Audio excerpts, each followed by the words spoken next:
All right, so we begin.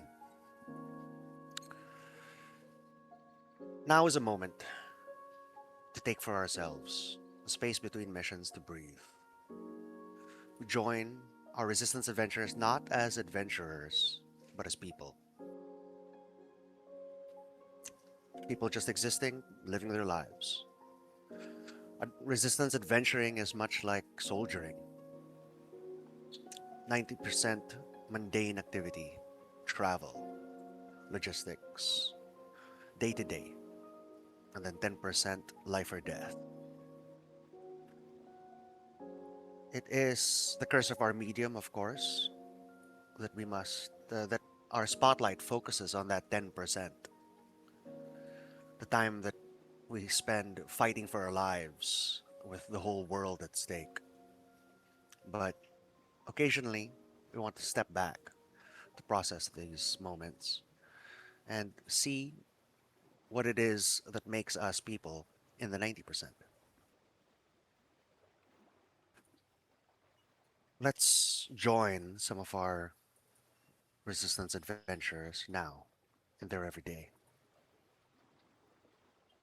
Let's have a moment with Azzy. Azzy, take us through. First of all, where do we find ourselves as we join Azzy on this bright, sunny 7 a.m. morning at the Bay of Rapiers? Oh, okay. So sabi. Sorry, I was initially thinking nasa Eston pa siya before he went to the way. But okay. Um, for Azzy, I feel like she'll start her day just meditating. So you can see her not inside the room where she's rooming with Cage and some other folks. Um, but she's high on like if not a cliff, like on a mountain, or sorry, on the roof of one of the highest areas in the bay, and just taking in the moments, the quietness, just hearing the waves rushing in, um, trying to quiet her mind, but things that has happened recently hasn't really left her mind necessarily. Um, for one, there's still the part that she just it's probably just been a couple of months since she was resurrected, and kind of a paradigm shift for her from being very focused just on the missions, just being part of the brotherhood and what she needs to do. And then now realizing that how empty of a life it is if she continues on with that path, at least solely with that path. So parang she's trying to explore new paths maybe that she could do. She remembers um, what happened with Fruce, and then while to be fair, Fruce and even Celeste have made their feelings clear that um, it didn't seem like such a big deal for them, but there's still that niggling doubt or guiltiness rather with Azzy that that's what happened. And she remembers lessons in the Brotherhood mentioning that as part of their work, they really shouldn't be close to other people. It's also very Let's hard for her to do. Oh, sorry, go ahead. let's let's I'll cut in right here so that we can dive into that Sure. particular feeling because that is part of the food for thought questions we've placed earlier. Mm. Uh, your friends have been few and far in between to begin with. Those who you would consider the closest of friends are individuals who you grew up with, trained with, people who know Mm. your secrets, who share that burden, carry it with you, have the same responsibilities. And while you plunge yourself into life or death situations out here with the resistance, it's not exactly the same. Most of these people don't know anything about you, nor do you allow them to. And in a previous session, we did cover how that loneliness had started to set in, being alone in a crowd, risking your lives for these people, and yet never allowing anybody to get close to you. And the moment you found maybe there was someone who was close enough to you, just as a friendship began to bloom, you betrayed them. Perhaps it was by accident, perhaps it was well meaning, but it happened.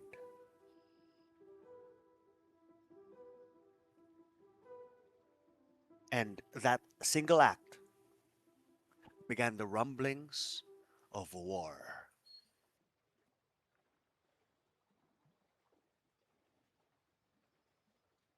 As he sits there, actually, you haven't explained to me, where are we as we join you this morning?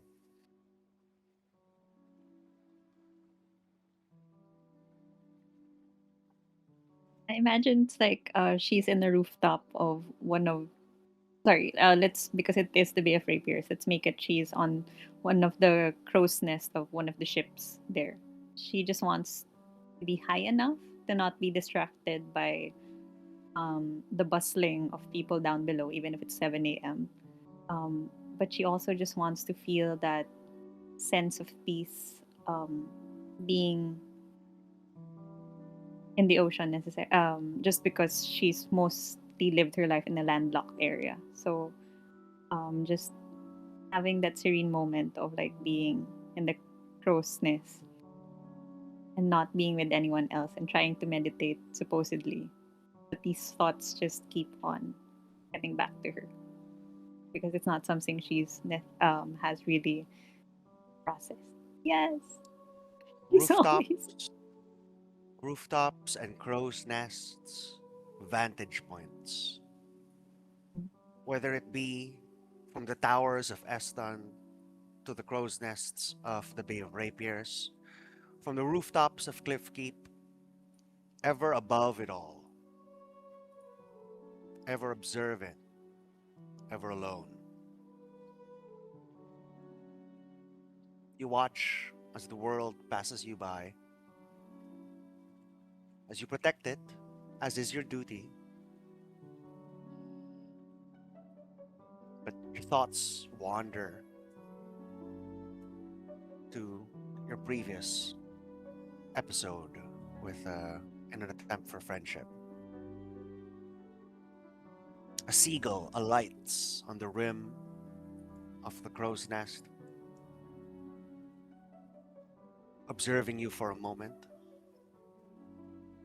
but you so much as twitch and it flies away. A fleeting moment shared between two creatures, almost as fleeting as your last friendship.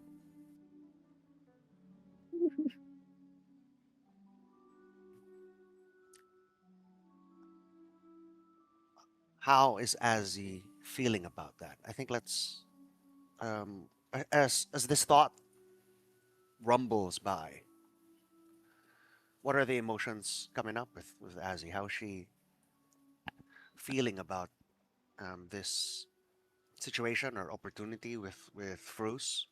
Friend or foe? Jailer and warden? Fugitive and hunter?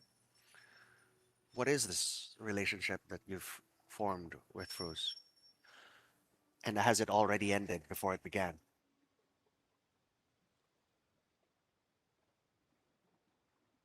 Mm,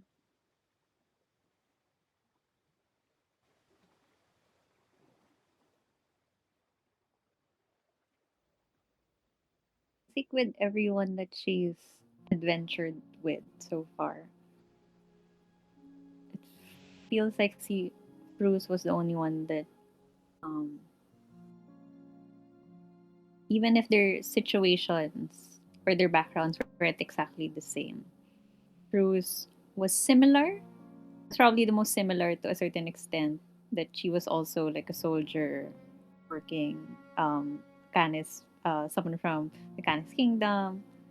Um, and she saw in Fruce like someone like, oh, maybe if she decides to step away from the Brotherhood, this is someone who she could be in the future, someone that she could connect to, hopefully, when she was trying to figure her out before, um, trying to connect, probably with someone who isn't from the Brotherhood, but is still close enough to find um, points of connection, points of similarities, so that she would have been able to open herself up more as compared to, for example, someone like Cage that she feels close with a certain extent, but she also knows that she can't reveal everything to Cage as well, just because of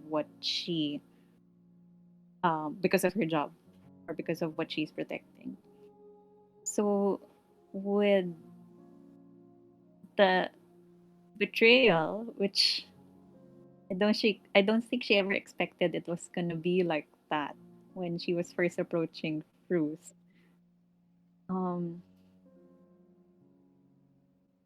there's there's a loss for sure. There's feeling of loss we're in. Could have been the start of like maybe a trajectory of possibly opening herself up more to other people. Um, Maybe some people who may not necessarily be as similar or as um, related to the Canis Kingdom. But because in that first attempt, Bruce apparently was someone really important to the Canis Kingdom, which she didn't know at all because she didn't have security clearance to get to know some of those deeper, I guess, classified information that was kept from her, and to realize who Fruce was and who and what her how important she was to the Canis Kingdom because of the information she possesses. Kind of like, should I still continue to um, pursue these kinds of relationships with other people, or is the wisdom from Baba and the other mentors in the Brotherhood really what she should follow now? Because if she attempts again to open herself up, what kind of there's a possibility that she will need to betray them again because her obviously her allegiances is not is really more to the Canis Kingdom than the resistance. And while she's here for the moment, at least until her assignment is done, or at least until she's recalled back. And is it worse to have these complicated feelings of loss, of I don't know, wasted potential when it comes to friendships, or just be on a one track mind wherein maybe these kinds of feelings is best preserved just for those in the Brotherhood who can really understand who she is. I think she has an answer to any of these yet. She remembers also the challenging conversations she had with uh, Robert Kopp. So uh, she also parang there was also a conclusion there that okay, um, doesn't seem like she can really be friends with everyone. There will definitely be people who won't like her or won't like her beliefs or what she stands in. For her, that's fine, but still, there's still that guiltiness when it comes to Ruth because she really thought that could have panned out much better, and she did feel that it was the first time that she was able to be vulnerable to someone outside of the Brotherhood, and then that happened. Where does all this pent up energy go? Where does this burden um, leave you? How do you cope with having the weight of all of those secrets bear down on you, with not a single soul to share it with, not even people you would consider your closest friends here in the Resistance, like Cage? Like prior to her death, it wasn't as weighty on her. But after she resurrected, um, she would try to go back to her parang yung katas, at least try to focus her mind on something that she's used to doing for so long. The cooking, the giving of food to people when she has extra stuff, um, trying to protect the rats when they wander too far off from the forest, etc. Looking at observing some of the other Canet citizens in the resistance. Um, if they're okay or if they're doing something weird. Um, but I think it's at this it's after her death that she realizes that these weren't enough, and that's why the thoughts still keep coming back in terms of, is this really the life that she wants to live? Is this really how, like, if she dies right now, maybe the Brotherhood people can would remember her, but would she be remembered maybe by anyone in the resistance aside from, oh, the secretive ninja that was from the Brotherhood? That's it. No one really knows aside from maybe the people she gave some food to. Mm, You, I don't think she has found a way to cope with it. It's just like a growing burden inside of her. it manages to slip out. You manage to express it in little ways that you care for people that you normally would not do so for looking out for people without them even knowing it. A little means by which you can express some form of solidarity, to seek some form of connection. It's always been treated as an honor within the Silent Brotherhood to have never to never have your names known, that you might single-handedly save your country and stop the ending of the world, and yet no one will ever know you existed. Such things were lauded in the Silent Brotherhood, set as things to aspire to. And in the past, before your first death, those things were aspired to. But now, confronted by your mortality, true as it is,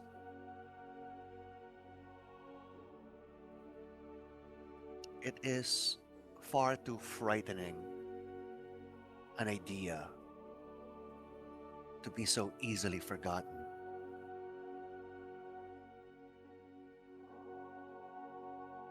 You search and search for connection. The weight of your secrets burying you. And though it is a beautiful morning at the Bay of Rapiers, the seagulls squawking, the sea breeze coming in, fresh salt air on the face, could not feel darker or heavier, all alone up here in the crow's nest. We'll move on from you, Azzy, but we will come back around. Okay. We go to Adrena. Adrena, give us an everyday account. Where do we find you? Oh, sorry, Azzy, could you post a portrait in text chat here just so that we had an idea of who was up there in the crow's nest that we just joined earlier?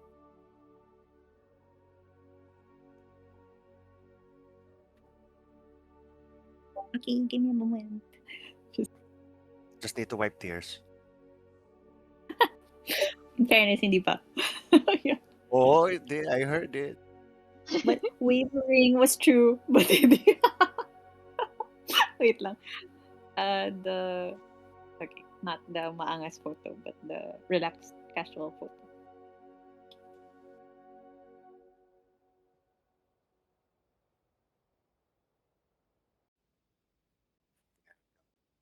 A moment, a letting down of her guard, the removal of her traditional mask that she always wears at every mission.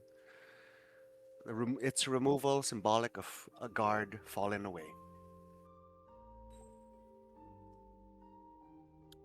The salt upon her face, salt water from the sea, or her tears, perhaps symbolic. Adrena, um, show us a portrait and then take us through. Where are you on a beautiful morning at the Bay of Rapiers?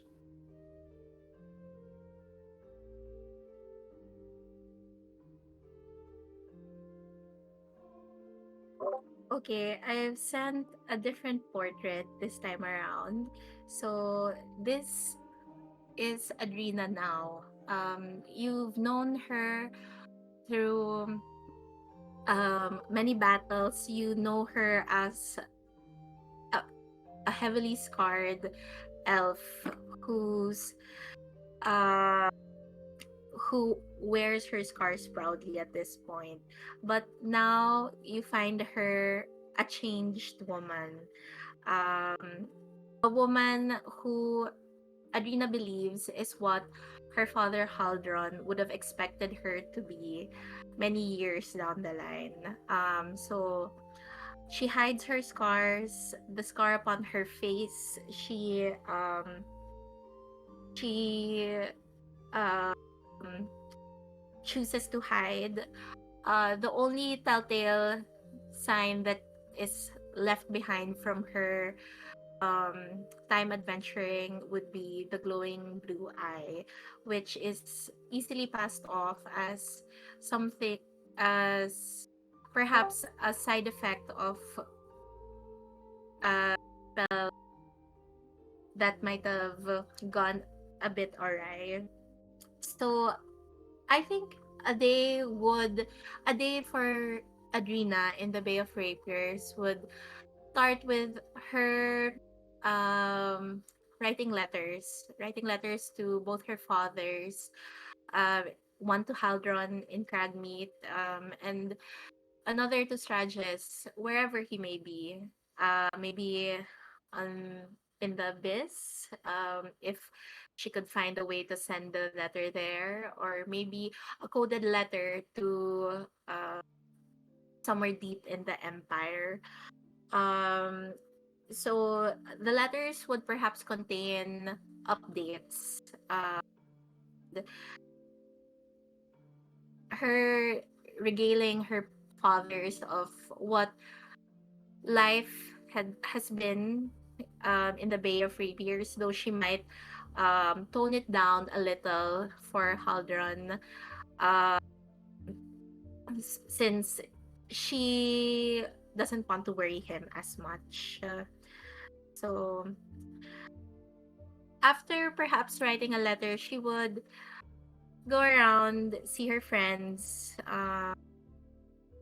In her downtime, I think she would really take the opportunity to perhaps rest. So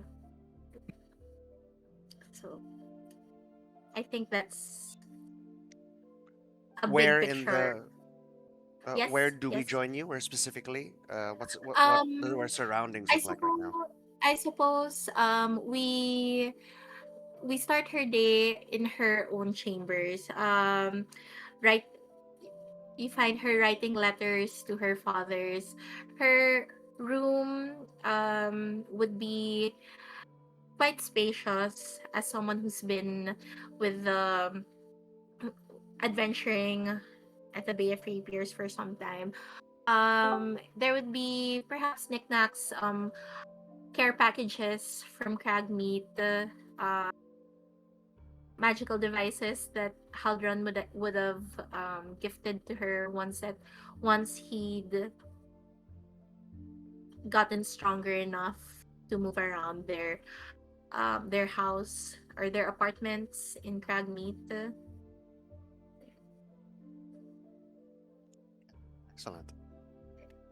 Um, Yes. Adrina, of the various veterans of the resistance, you have had the most opportunity to return home and have, in fact, taken those leaves more than most others, spending a lot of time with both your fathers, reunited at long last.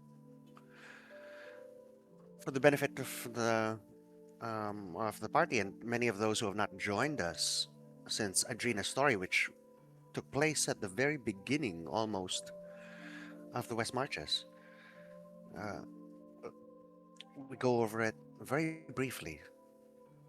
Adrina, um, experimented upon, adopted by two human mages, a little lost Eladrin child, adopted into their family, but one of her fathers fell ill, succumbing to a magical curse, and her other father, Stratus, in over quiet desperation, growing and growing, eventually set his eyes upon the magic innate to Adrina. He subjected her to torturous experiments to extract what made her unique in order that he might combat the curse afflicting his husband, Haldron, sacrificing their daughter to save his husband. She escaped his clutches, running from him, eventually joining the resistance, and he chased her still. He was mayor, essentially governor of his own town, in within Empire territory, so it was not difficult for him to frequently come at odds with Adrina. Adrina, of course, could have simply set out to destroy him with the aid of the resistance, but she did not. She chose an alternative path. Adrina, refresh us since it's been a while. How did you decide to resolve this situation?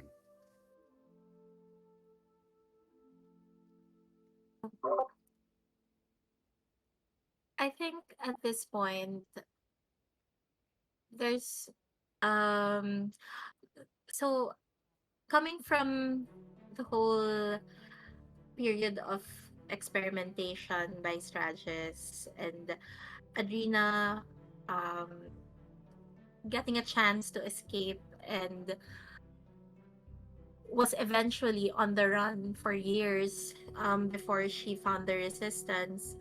Uh, I I think that life has been too fast. Life has been moving and she has been making decisions on the fly, never really having much time to sit down and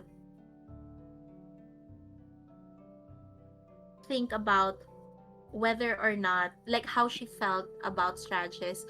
Um, while she while she has had numerous encounters with Strategist, what um, what became her priority was saving Haldron, finding a way to cure her other father, that rather than to sit down and analyze how she felt about Strategis, and how in the aftermath of all the experimentation he had done, he had essentially tried to sacrifice her for Haldron. So it's only now, I suppose, that she has the time to sit with her trauma of her own father, using her in that way. So I think honestly, Adrena would have a really difficult time um, coming to terms or finding forgiveness, or like the next steps in dealing with the trauma. But right now, what she's holding on to, or what she has set her attention to, would be just being grateful that Haldron is still around, that Haldron is healthy once more, and that they have their family once again.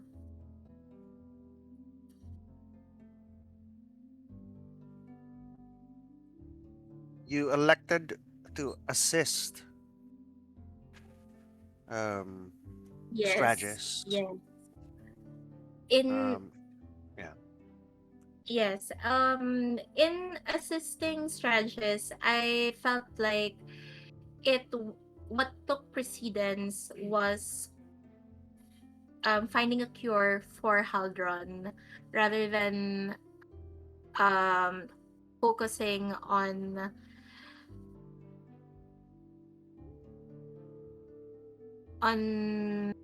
what had happened between Strategist and Adrena. I feel like that was what she focused on, what took precedence in her mind, and uh, she was um she was really single-minded in trying to find the cure. And I think whatever feelings, or like the resentment she had towards Strategist, had to take the back seat to be able to do that, because she knew that Strategist was had the experience that she didn't have, and that he with Strategist they would be able to find the cure for Haldron. excellent. You buried the hatchet, at least momentarily, because of a mutual loved one. Mm. You decided that you did not know whether you could forgive or forget, but no matter what, the shared emotion that you both had for Haldron, your adopted father, Stratus's husband, was stronger than that. You came together, you braved the abyss. You found an echo of yourself in pain. You recovered and reincorporated her. And this was the catalyst to the cure that Stratus sought all those years ago. The family's together again, sort of.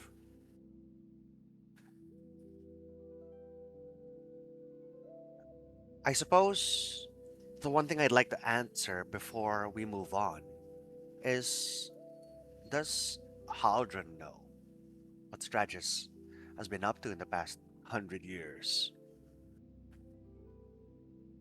Does he know the depths to which he has fallen to save Haldron? Does he know how he violated the personhood of his own daughter to accomplish those things?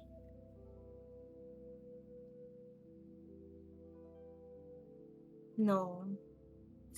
Haldron at this point does not yet know. uh, without truly speaking about it, I think Strategist and Adrena had on their own elected to keep Haldron in the dark, um, if only to preserve what the family that they have right now. Um, I suppose for Adrena, she knows that one day she will slip up. One day, perhaps she won't be able to hide her scars anymore, or without really knowing, being too comfortable in the life that they had built. This semblance of a life that they have, like this like pocket of um of safety that they have in Cragmeet, where life can go on as they had wanted to all those years ago. Um, she knows that it might happen, but that Haldron will find her completely scarred and he will start to ask questions. But for the meantime, they choose to keep quiet about it. As far as Haldron knows, Stranges is called off to business because of um, the Empire and Cragmate being so deep in the Empire. So, uh, is has been uh, pulled into this whole affair with the resistance, while Adrena, as far as he knows, has been traveling, adventuring, but none of the danger that she actually faces as a part of the resistance is something he's been made privy to. So he she chooses to keep him in the dark, to keep him from worrying too much for about her. And Stranges, I imagine, on the other hand, chooses to keep things from Haldron because he knows that it's something Haldron will despise him for, and that by that even and that even if he had saved Haldron, he would lose Haldron still forever because of the sins he's committed all this time. Excellent. Adrena, it's been almost 100 years since you were first adopted by this pair. The only reason that these two humans remain as useful as they do are because of supernatural means. Strategist by way of demonic pact, Haldron by way of magic and the curse that afflicted him, and his remaking consequently. So 100 years later, we're in a position to pick up where we left off. A happy family, two fathers and their adopted elven child, living every day filled with love in their hometown of Cragmead. But it is a hollow reflection, rot underneath it, festering. A secret held by two, eating away at the happiness that this reunion could have given us. We pretend at our old relationships. We cosplay our old selves.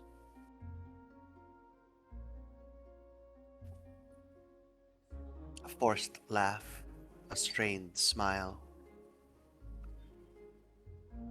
if only to maintain the illusion of what was once a happy family.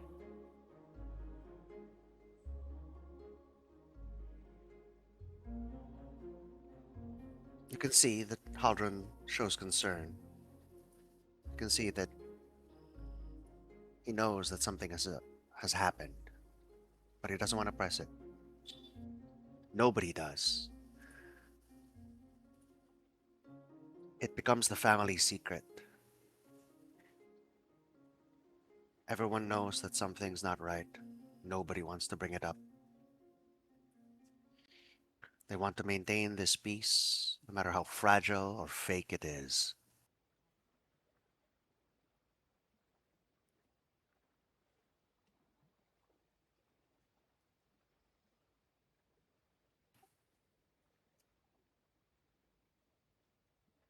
I suppose on the day you must leave, Cragmeat, um, to return to the Bay of Rapiers,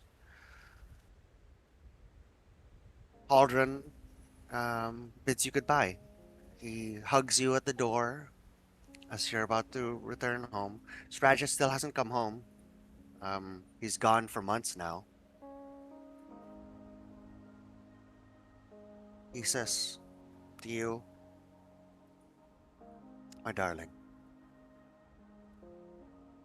I hope you'll be safe this time. Okay? He rubs his thumb over the scars upon your arms. You can see that they're painful and they cause you pain still. He knows a little more about your situation than Strategist does because he too is a sorcerer. And he asks, he looks around, his gaze perhaps catching a family portrait. The three of you, Strategist, Haldron, and you, still as a child. And he says, it's just the two of us for the moment. Are you okay? Is everything alright?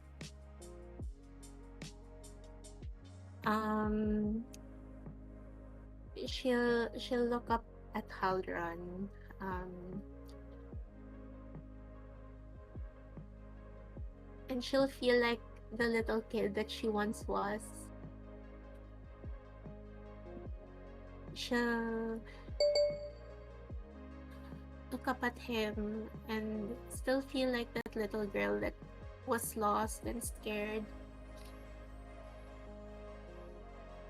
and found family with Haldron, who was really the father that she found most comfort from. Strategist, being a wizard, could not was someone who tried his best, and they had their own kind of connection, but the relationship she had with Haldron was just a bit more special, just a little bit different, just because they understood each other on a level that Strategist couldn't. Um, so she'll look up at him and she'll feel like she'll feel the weight of all the years that she had gone through, all the difficulty that she's gone through, and really want to tell him everything. She'll feel like she'll feel all the weight and the stress and the difficulty, and know that this is a person that she could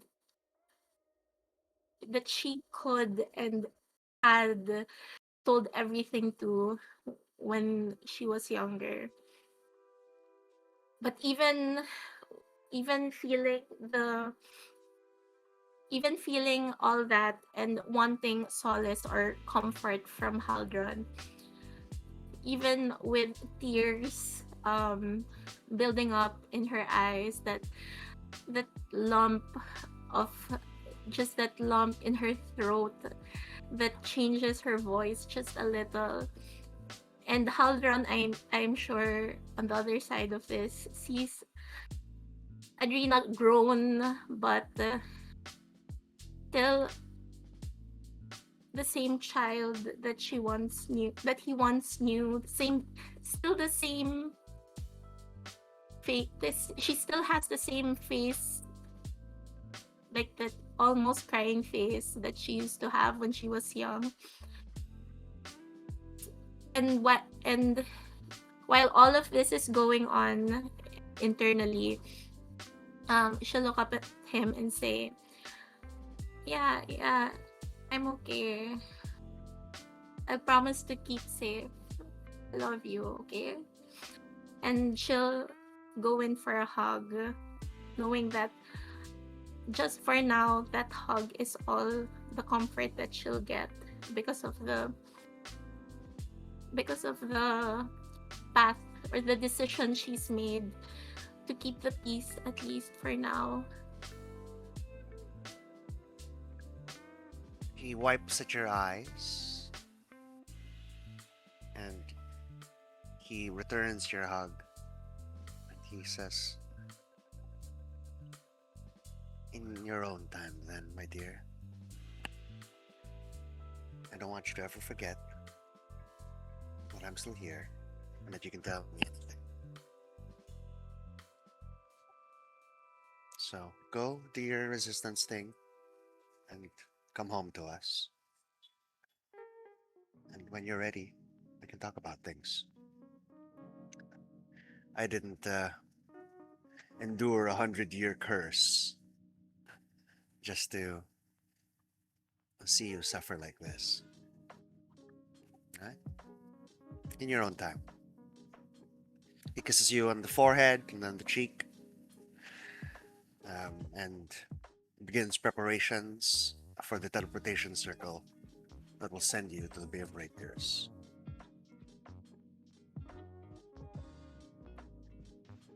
There's more, of course, to discover here, to dive in with Adrena, but we will hold there and shift our spotlight. Kaylin, given your current situation, where can we find you on a beautiful morning on the Bay of Rapiers? Give us a portrait as well now. Gotcha. Kalen will. The night before this, he might be in a tavern looking for someone to brawl with and to just drink himself silly. In the morning, he might find himself in maybe the center square, maybe a ditch where he can just lay down and just pass out. He he'll make sure that the area that he'll be in will be a busy area, so that when he wakes up, he hears the bustle of the city, of the rapier, of the bay. He stumbles to his feet. He picks up the empty bottle.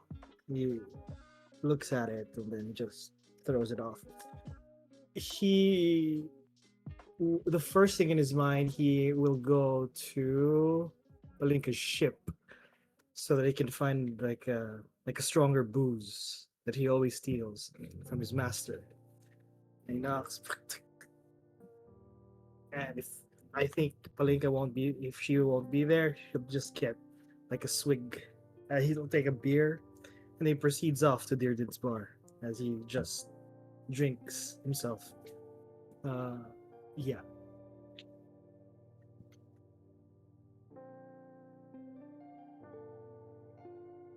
That's the night before.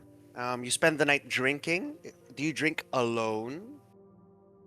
No, I drink in Durden's bar. Yeah, I find. Um, it is the curse of your condition now that even these long, lonesome walks at night feel filled with anxiety. Shadows jumping out at you.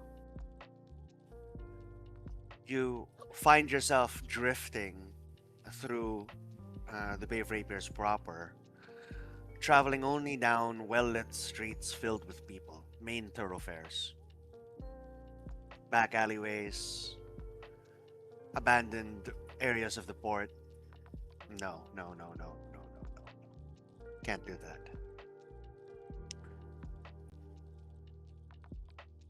Because where the silence is, it is filled with the imagined,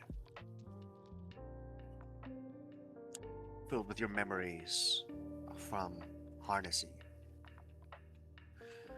You spend the night drinking. Is it sufficient to say that you uh, get blackout drunk? That you drink until you can't remember the night anymore? Yes, definitely. So that he won't go through that pain, or he won't. Um, yeah, he won't go through that phase where the fear, the terror comes in.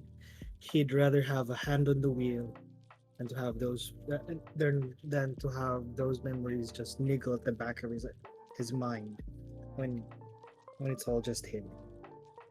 So yeah, he drinks himself silly until he doesn't remember the next day, and he does that every single day that he has returned to the Bay of Reapers. Got it. In that case, we'll find Kalen waking up atop a heap of trash somewhere in the Bay of Rapiers. Somebody perhaps having moved you aside. Maybe you fell out, you passed out on the street, and they just dumped you at the nearest corner. Or perhaps you were drunk at a bar, and it was closing time. So they just dumped you outside. Yeah, They, you awake here now. At first, in shock and anxiety, you check around to see if anyone's close to you. But you feel some amount of security from the squawking of seabirds and seagulls as you note that the day has only just begun and it's filled with people going about their business. Take us through this morning then. What does Kalen busy himself with? Certainly, he uses the night to drink himself to oblivion. But if you drink heavily enough, soon the bars will start turning you away, especially in the daylight hours. So, with no establishment open to you, without drink as a refuge, where do you go? the next remedy that will keep him from hearing these voices or keep himself busy is to look for fights. It can be with Master Palinka, or if he finds like a regular bloke out on the street, he'll fight. That wants to fight him. Yeah, I think that's what he's going to do. He's looking for trouble constantly. If he sees like someone bullying someone, even though he knows that guy is stronger than him, he'll step in just for the fight. Got it. Yeah. You indulge yourself in brawls, and this is the Bay of Rapiers. Brawls are aplenty. Easy to start one, easy to mingle in one, good enough training, and so your days are spent either drunk or punch drunk,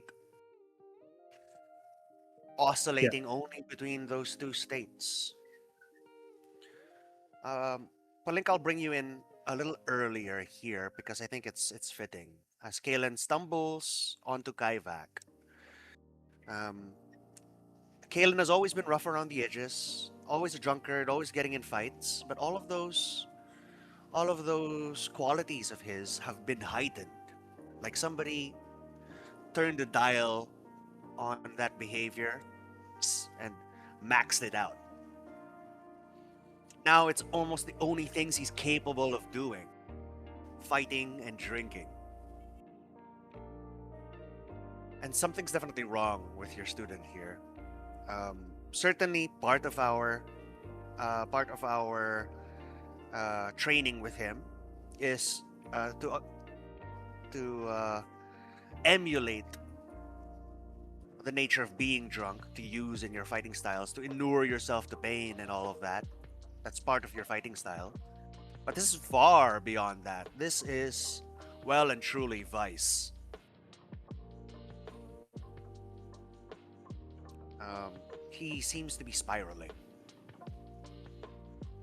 So as he stumbles onto your ship um, this morning, stinking of garbage and booze,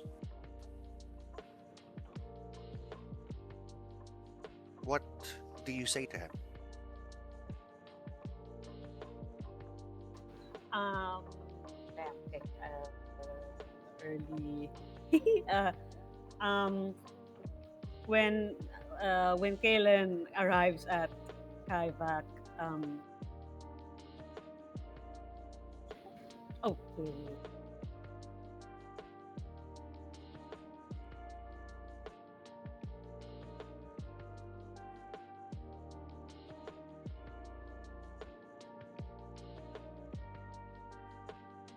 Hey, yo, Dag, you here?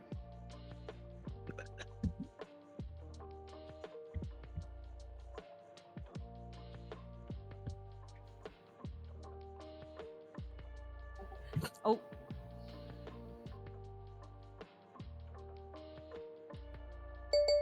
Where are you at, Malika? You can go ahead and jump in here. Oh, mamaya na yung portrait if you're having trouble finding it. when Kellen stumbles in, Palinka's like lazing about, and since it's a slow day, as many days have been slow, we haven't been out in a while. She's just leaned back. Yeah, that's Palinka at home. There's no other Palinka. There's only Palinka at home. So you get what. Um, she she's laid back, relaxed as the rest of the rest of the crew of Kaivak are in the background cleaning, making sure the ship is run, and she's holding a book in one hand. She's reading uh, a well-worn copy of Drow in Tow. And when Kaylin arrives, she just looks over the book and then shuts it and says, Kaylin. Mm, and when he calls her hag, um, she'll shut the book with one hand, peer over at him, say, "What did you call me? What do you want? Or what are you doing here? You're are we scheduled for training today? What day is it? Ah, beats me. You heard what I said. Uh, no. It's up for some training. Is I could really use some. Come on, let's go a few rounds, huh? You're noting, Palinka, that he has been doing this more and more frequently as of late. And he comes to you for training, quote unquote, under no condition to fight. Just completely drunk or sleepless or um, sometimes half concussed. All right, all right. Uh, well, uh, you look worse than ever. Come with me. You want some training? All right, come with me. There's a not here on the ship. Um, the um, there's a I have something different in mind for today. Nah, And then well, oh, sorry, go ahead. nah, come on, just fight. Come on, you can, what we always do. You can put your hand back, one of your hands, and then let's see what happens. And I start to punch. Bah! Um, I'll actually I don't know what happened. I just bat away. Um, uh, I'll bat away Kalen's punch. Just like and say, okay, okay. Looks like you already had your dose of. Looks like you already had your dose of Durden today. One too many. Looks like it. Come on. Why don't we go get um, uh, why don't we go get some fresh air, fresh salty air, or whatever. Do you know that cliff where some of the resistance adventurers jumped off trying to hunt down a hollow blood mage? Yeah, let's go there. I think that's a nice, peaceful spot. Yeah. All right, tell you what. Okay, I'll come with you. All right. That's a good idea. Come on. Endurance training. Come on, just one punch. Come on. I can take it. Face, stomach, thighs. Come on. Let's do it. It's endurance training.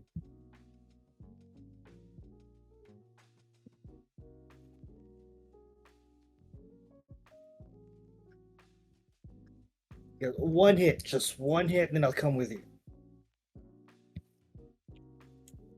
Um,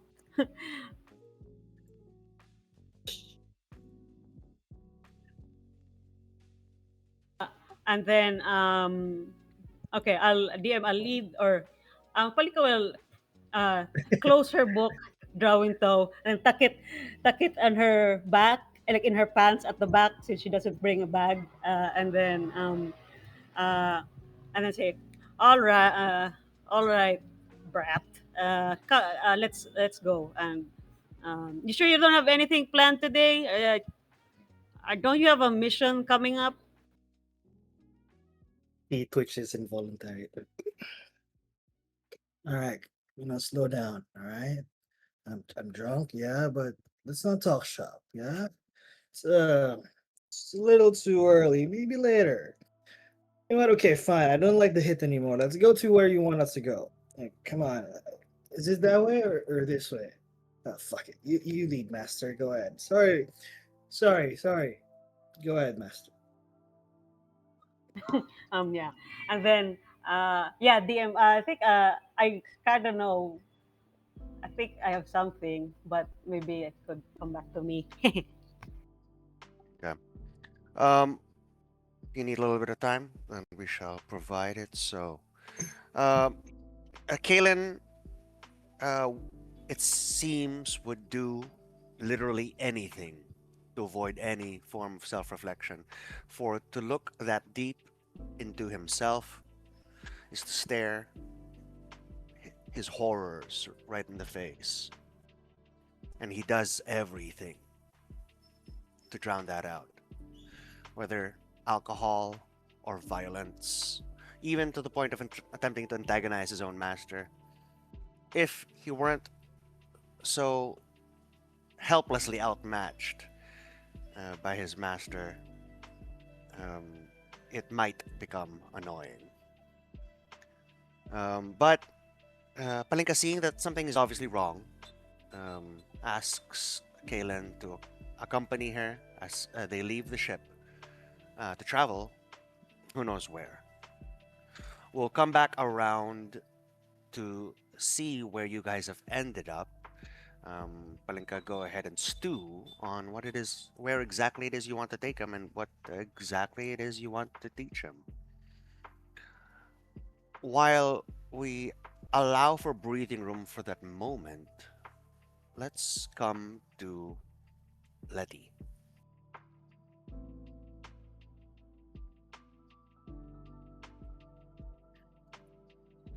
Letty. You can Hello.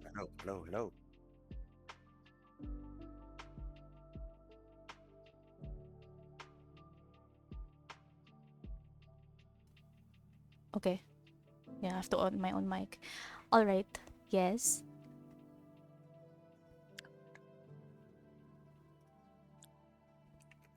A voice in the dark. Please don't do this. Please don't do this. No. I want to live. No, please.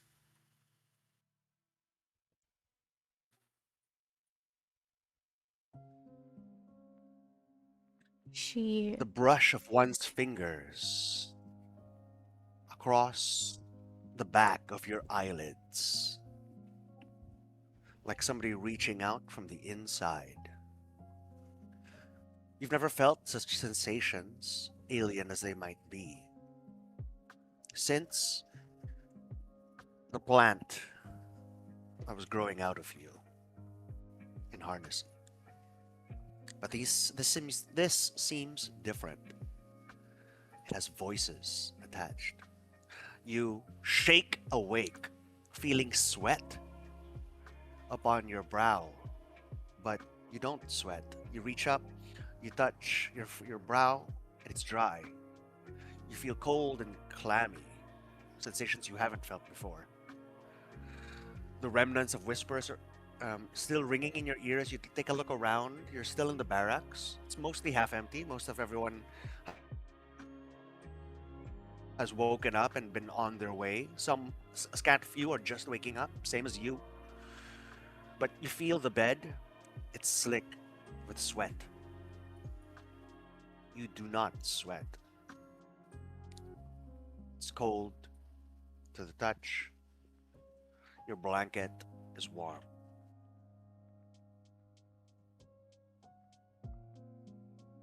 Whispers. Flashes of memory. A table. Bright lights. A saw. A scalpel. A silhouette. Glasses gleaming. And between the sounds of cutting and tearing,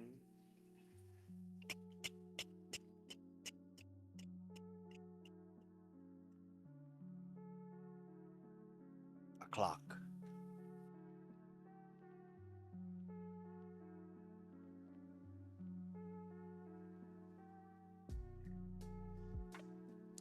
This is the first time it has ever happened to you, any of these sensations.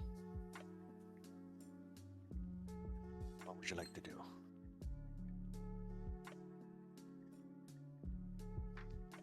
she tries to feel her own clothes to see if that's also damp as well with sweat.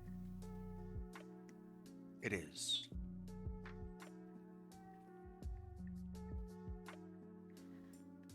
She tests her joints, like flexing her fingers, moving her neck, and just to see if everything's working fine, to see if she's leaking like some sort of like coolant fluid, like maybe that's what's leaking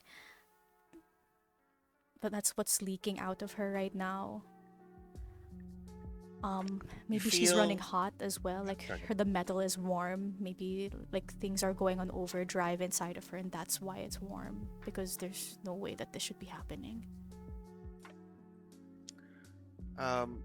You've never really known if the sensations that you feel are the same as the sensations that other people feel. It's one of those situations of like, is my pink your pink, or do we just identify the same color as being pink? Uh, do I taste the way you taste? Do I feel the way you feel? Unknown. But to you, they do feel warm. Your, s- your the the the surface plating of your arm as warm to you as Kalen's arm.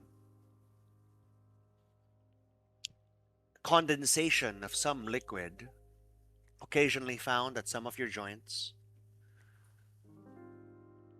Clear condensation, like water. You wipe it away, comes away like water. You sniff it, it smells vaguely salty.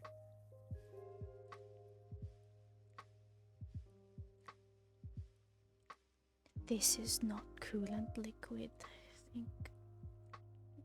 Is there something wrong with me? And she gets up and I think that she she changes out of the clothes, just trying to think deeply about the things she heard and things she saw in her mind's eye, the clock ticking, scalpels, things being ripped, a silhouette, and she's trying to think like, is that harnessy or is that something else? I don't remember a clock in harnessy, so something. So that has to be from when I was with my father in Duskfall. But how are these two You things related? correct, correct. I'll give you this opportunity now to open up some lore for us. Do you dream when you go inactive? When you have your regularly appointed power down mode in mimicking of sleep? Do you dream, or is that simply a stasis? It's simply a stasis. She doesn't dream. And when she asked her father before why she doesn't dream, he said that building that into her would be inefficient and unnecessary. But there is no doubt.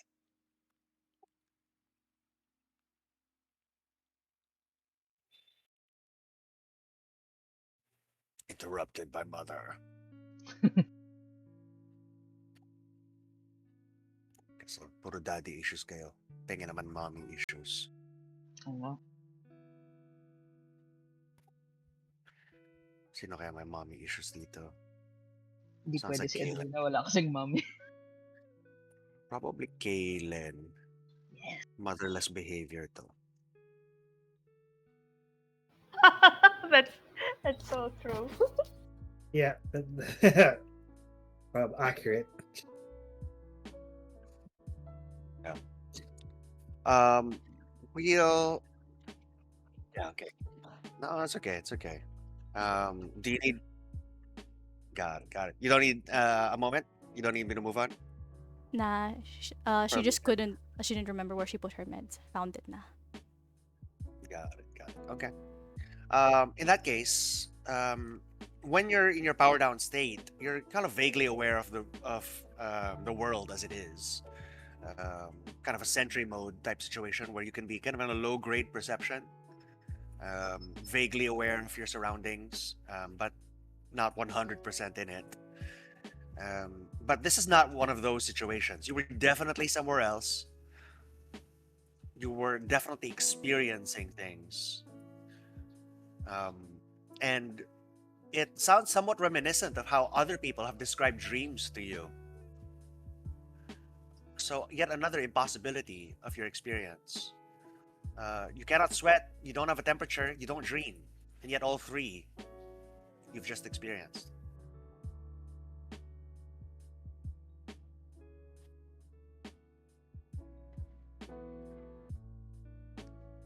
Um,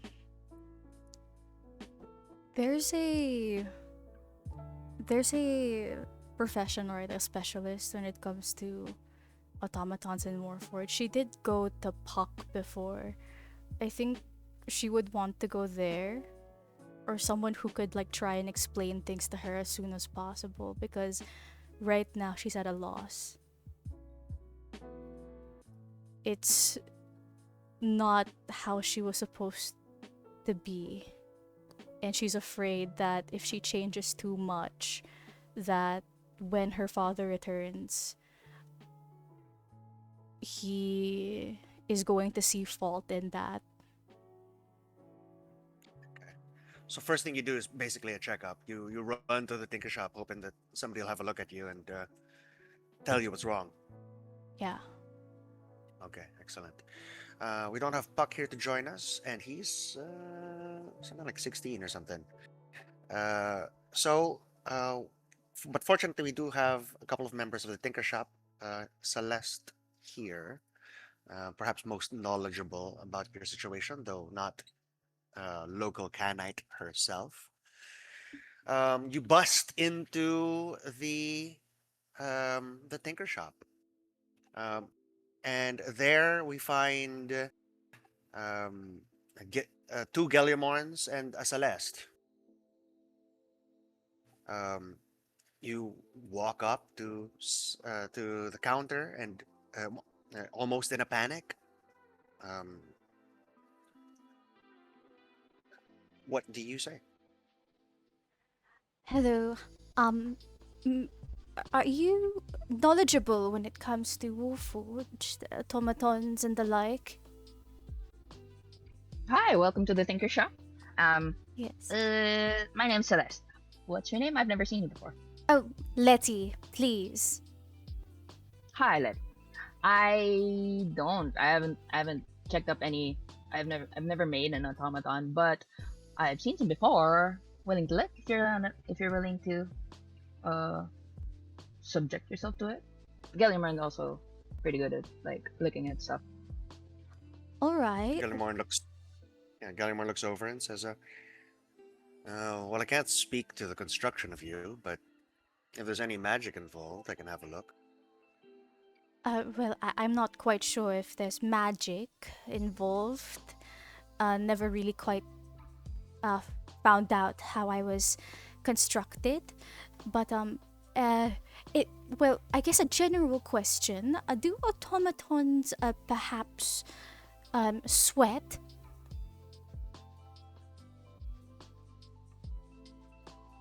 Um, Celeste, you've never heard of such a thing. Mm. If there's a function built into them for some form of cooling system, perhaps, but typically automatons have an internal cooling system of sorts. You know, something running inside of their bodies to avoid the messiness of leaking coolant everywhere. As far as I know, it's not supposed to be outside. Is it happening right now? Can you see? And she'll come up close and she'll try to inspect, um, just to see if there's still uh any remnants of that sweat. As she explains to Letty, like it's not usually on the outside. There's usually some kind of cooling inside, as far as I know. Here. Gallimorn is. She Yeah. she shows Go ahead. her hand to both, like her arm to both Galliamorn and Celeste. Gallimorn is quick to brush his fingers across the one of the stems of his glasses, uh, and the runes activate upon it as he casts minor divinations. At least as far as magic will tell him. Celeste comes closer, and spectacles come down onto the bridge of her nose from the top of her head. But she starts looking into the what she can see from the surface of the gears and anything that's mechanical. Got it. Got it. Celeste, you can go ahead and make an intelligence-based Tinker Tools check, so double proficiency and all of that. And then Gallimorn will just narrate what he sees from the outside. He says, uh,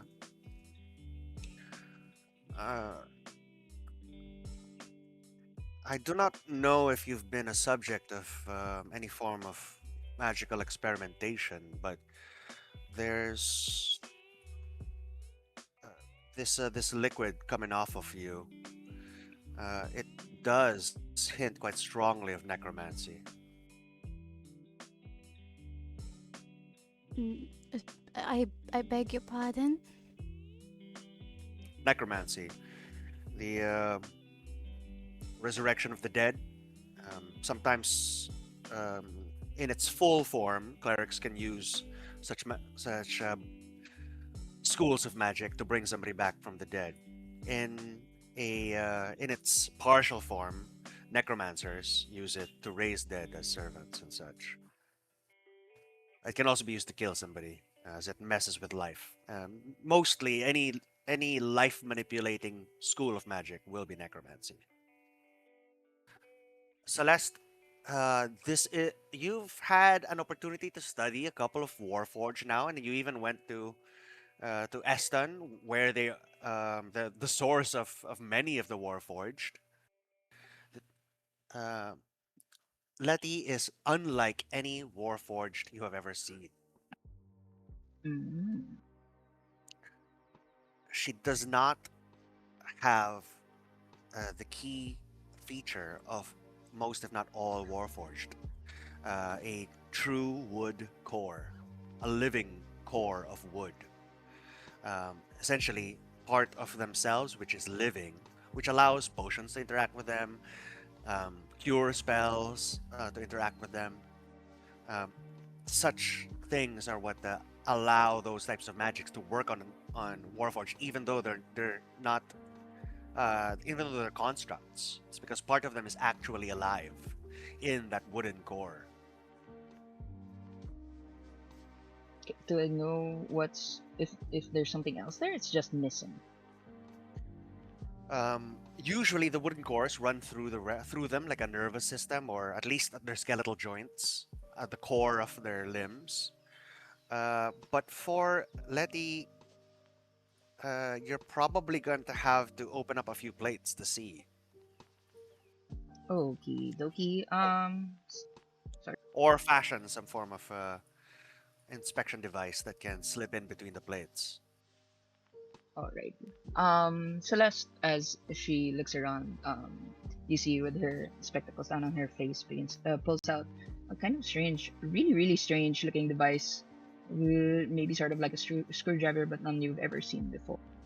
As she looks around, pokes about on your surface plates, and she tells Letty, so as far as my knowledge about automatons, are you're supposed to have something that I'm not seeing, but you, I don't know, you're doesn't seem like you have the living going something else. Like other automatons, do you mind if we take a closer look, or if you give me a little bit of time, maybe I can make something that comes in without you having to open up your plates if you are uncomfortable with If you open plates, can you put it back like how it once was? it. Yeah, I'm pretty sure. Get an idea. She's definitely an unusual construction. Very delicate, very precise. So it would take an incredible amount of skill, but I mean, if anyone has that type of skill, it would be you. So, in short, very difficult, but if anyone's for the job, it's probably you.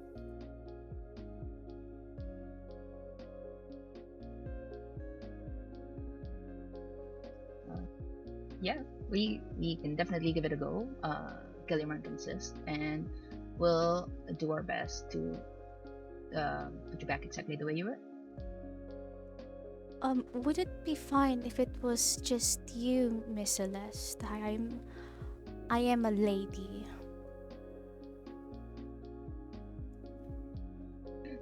Gallia 1, cover Gallia 2's eyes. We're heading to the back. Gellermorn just kind of rolls his eyes and says, "Very well. I'll tend to the shop. You guys proceed with the inspection." And Gelia 1 leaves the back of the shop because the person who is at the front desk is typically the simulacrum. So Gelia 1, the original, comes out from the back to tend Celeste's place at the shop. And Celeste and Letty move into the back.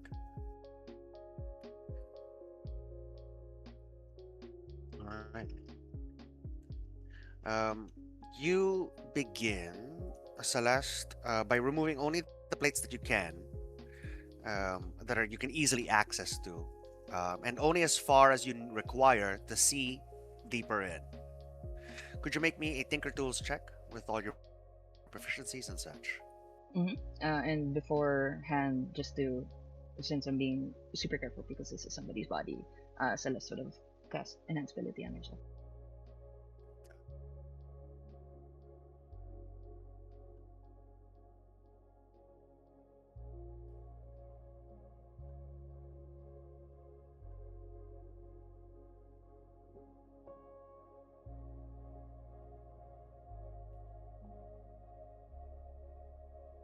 Okay, excellent.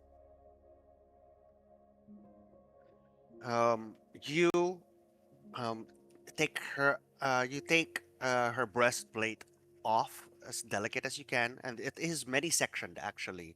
A marvel of engineering she is, built specifically um, to be ornamental, it seems, but not without its strength of construction. So it is surprising how delicate these pieces are while simultaneously being resilient. No wonder she's been able to throw herself into combat. Under normal circumstances, this would be the equivalent of like using your clock as a mace. Like you could do it, but then that clock is smashed. But this is both resilient and intricate.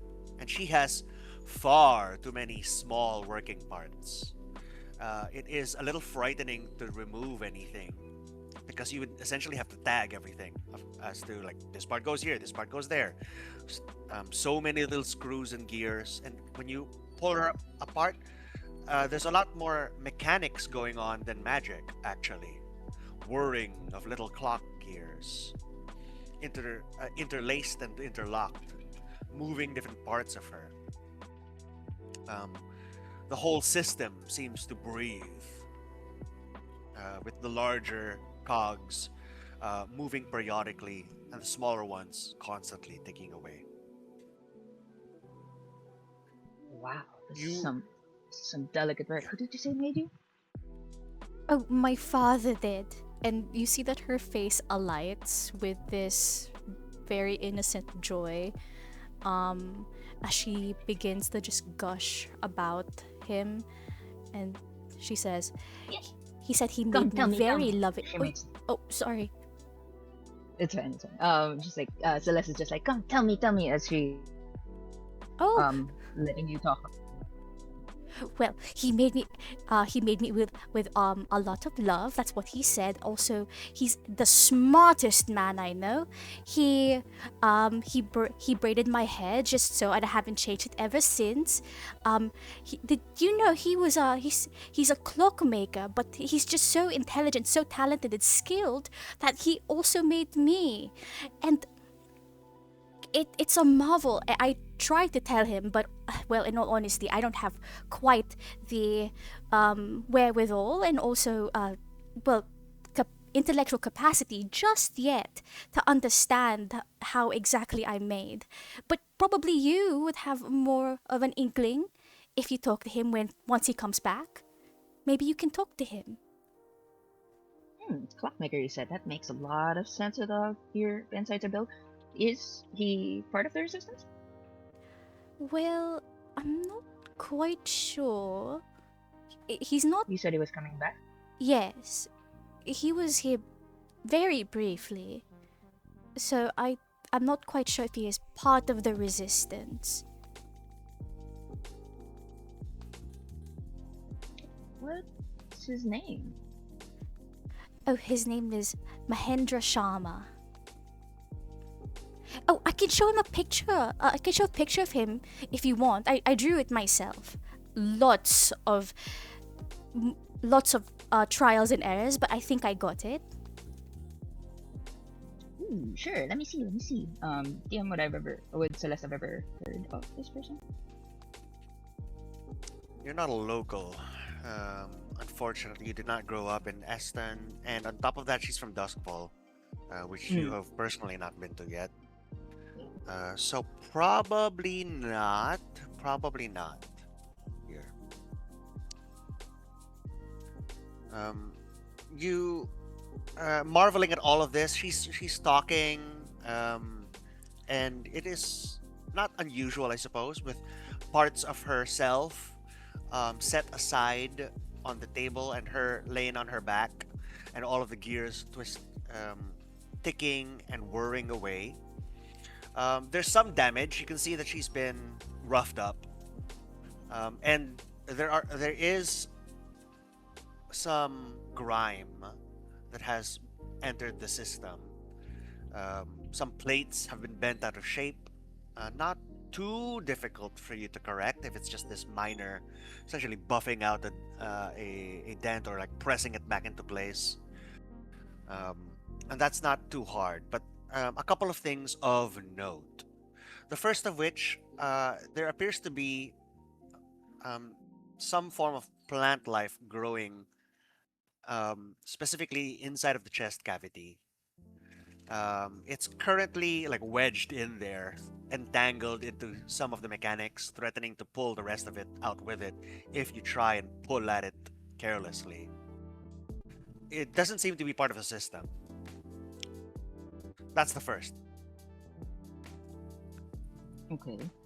The second Uh, is that in place of the wooden cores, there are these little chambers, seemingly like pressurized, or completely sealed off.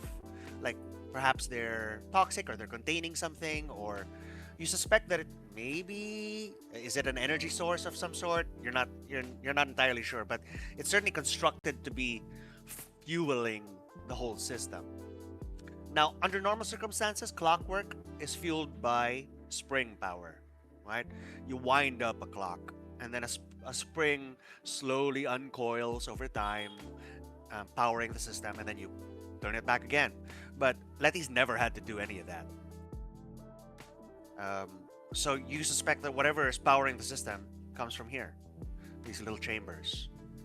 There are little ports um, to them, little glass windows. They're small enough and at this point kind of frosted over somewhat. So you do need to perhaps clean it a bit to get a better look. okay. As she's going through, Celeste will start explaining the what she's finding to just keeping Letty in the loop. It's like there's you don't have the living core that most automatons usually have, but there is something living in here. Some kind of plant. You know what this is? Did you put this in here? No, I Um, didn't. Ooh, it Could seems you kind of hard to take out. it, right? Let me check on it. But for now, there's something else in here that seems to be powering you. If you don't mind, I'll just clean it a little bit off just so I can see inside. All right. Go ahead. Celeste will do her best, DM, to try to suss out what the chambers are. Got it. You start at the chamber at the core of the system, dead center in her chest, maybe off off a few inches to the left of her. You clear the porthole, the glass, and you can see contained therein an organic heart, flesh and blood, preserved in some sort of liquid.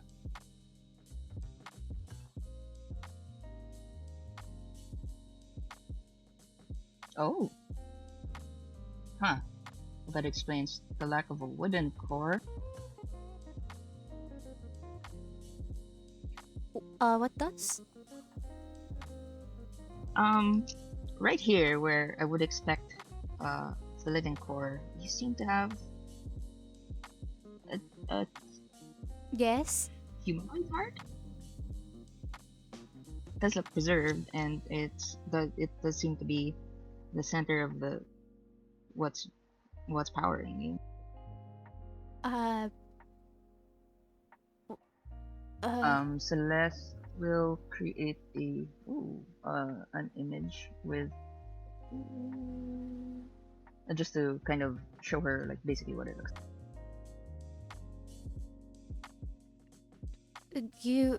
What? A human heart? It Mm, looks, it's a metal, looks like a human heart, but it's metal, right? no, it's definitely organic, but it's Huh? encased in metal. It's being preserved.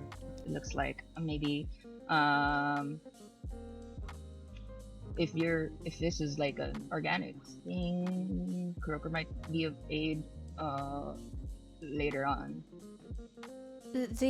The doctor, if I remember correctly, that's Croca, right? Wait, I have a human heart. Inside? But that's Yeah, that, that looks like can't it's. that can't be right. I'm Why would I have a is that normal for automatons? Maybe I'm not the only one like this. Whose heart is it? That's a good question. But as far as I know, you're the only one. But I haven't met every automaton in the world.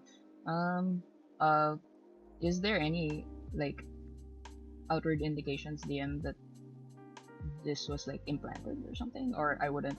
It's not. I'm not that good at like medicine. As far as you can see, and this is not the only chamber with an organ in it. There are multiple chambers built into the system with organs. All of them preserved, all of them jarred in these chambers, floating. Um, there are runes all across these little chambers, and all of them containing organic pieces. They seem central to the system, essential. These little chambers were not put here afterwards. The entire system was built around them.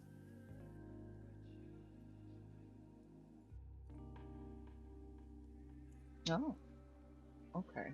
Well, that's interesting. It seems like the organs were here Organs. first. Somebody then put them inside. Yes. There are a bunch of them, and it seems like somebody placed them here for preservation and then built you around. Wait, like plural. There are organs inside of me. The whose organs?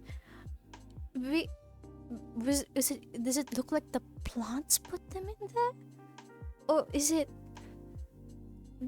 Was it just genuinely there this whole time? Can I tell if the plant organism that's in here is anywhere like close to being as old as the casing, the chamber? Not at all. Not at all. The plant looks intrusive. It looks like it's a fairly recent thing, and it's pushing stuff aside in order to accommodate it. So that feels intrusive. However, 13 chambers in across the width of her body, and if you'll maybe tip your head so that you can peer up her neck into her skull, into the skull cavity. The 13th up in there as well. So Mm. 13 chambers across the body, as old as the entire system. Okay. Well, it's definitely not the plant life. The plant life is the invasive thing. We'll try to get it out shortly, but all of these chambers 1, 2, 3, 4, 5, 6, 7, 8, 9, 10, 12, and 13 13. Oh my seem to god. be have been built with you, or well, you've been built around it. Do you have do you think you have any memories of before were an automaton? Were you a person before? Maybe these are you. No, I don't. I was always an automaton, but I suppose this morning, before I rushed over here, I remember there was sounds of like snipping, and I remember a scalpel being used, and a silhouette, clock ticking noises. But I assumed that the scalpel was from previous missions, that the sound of viscera was from before in Harnessy. But maybe it's the organs inside of me, who whoever these came from. Maybe. Do you want a good doctor over here? She might have some knowledge about more about organs. I'm a healer, but only for combat. Insides aren't really my specialty. If possible. I will send DML send Celeste will send Stanley over to call on Croker. Sorry for making you wear 3 hats today. Uh, call in the shopkeepers. Summon the shopkeepers. Every single one. Next, we shall summon the confectioners as well. That's sure will do the intro. Okay. A summons to Dr. Croker. Dr. Croker, of course, hearing some mysterious organic marvel, drops everything. She's right in the middle of operating of on Blue Gloomy Doom a third time. Leaves him completely open, Oh, just open to the air, and leaves him in the middle of that operation. I'll be back. There must something I must see. Her hands still bloody. Of course, she neglected to use any gloves because how are you supposed to feel your way around in there? Gloves just diminish her sensitivity. And she runs over to the tinker shop, just wiping blood on her apron as she goes. Yes, I arrived as soon as Stanley flew into my shop with his little wings. I was like something. Uh, I didn't wait, so I'm sorry. I think I left Stanley in the shop. Well, he'll find his way back here, right? So what exciting discovery have you guys made over here? well, this is Letty. She came over here with some questions about automatons, and when I opened her up, it doesn't look like she has a core, but she has organs, organic organs, organic. It's like a heart in here, and a bunch of other things. And then I'll show her around. Yeah. Yeah. Uh, a meeting of the minds, the mechanical and the medical, as both inspect what we have here. What are we trying to detect? What are we trying to determine? I guess with keeping in mind what Letty came in to ask about, try to see if there are if the organs are responsible for sweat for one thing. Um, and then I'll try to determine whether that might be the effect of what's in actually inside her or the invasive plant life. Um, you're trying to check if the sweat and such is related to the plants. Yeah, if it's related to the plants or if like the or if like the organs that seem to have been built uh like the first is something that stems from there if there's um systems that connect to that. There's no doubt about it. Okay, plant invasive, certainly a recent development, was not present at the beginning of the system. The chambers originate. Everything's built around them. Without them, the system doesn't exist. You remove one of them, it falls apart. Does that answer your question? Not exactly. uh mm, I'm just trying to inspect the chambers, the systems that are in here. They seem to power Letty, right? um Everything inside is there like an interconnected like nervous system that might have been responsible for sweat that is organic as well? No, no, definitely not. It's not organic. Let's touch upon Croker's specialization here. Could you make me a medicine or arcana check, your choice? Um, this is something that you specifically will have to do because it's a meeting of your two fields of expertise. Celestial Uh, recast enhance ability to cover both of them.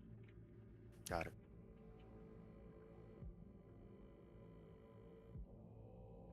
advantage. Yep, yep.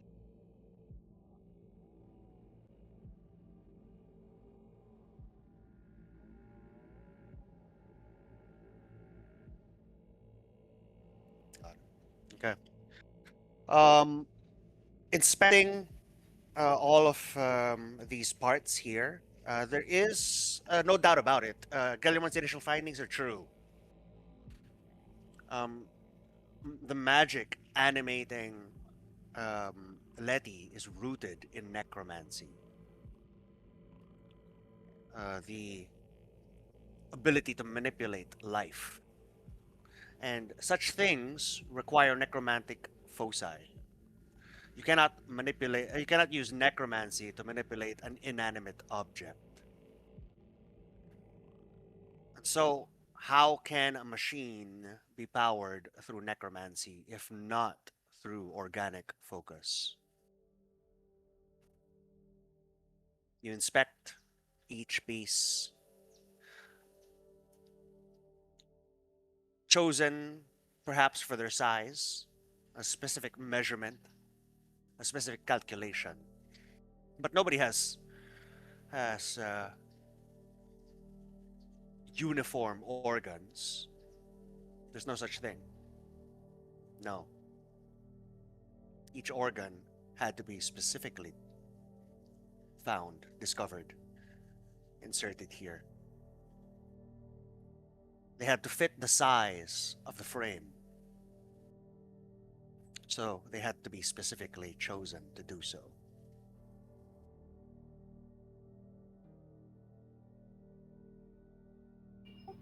Uh, Miss Letty, yes. The, I'm assuming you. I mean, you want to know the truth. Just checking because I am not. People have some of the people have commented on my bedside manner, but for you, you wish to hear all the findings. Uh, yes? Is it bad? Not this. It's certainly a medical marvel, and then I'll share that fact. DM. The it seems like the organs are each one is specially selected to fit in the little chambers inside your body. Um, if you'll allow, we could try to look into it further if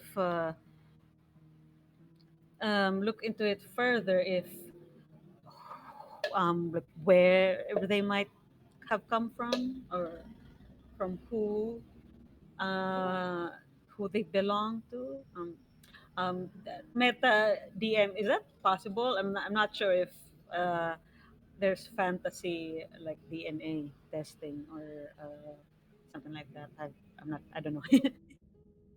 That's certainly a branch of Hemocraft, but a very specialized one. Not something that you're familiar with yourself.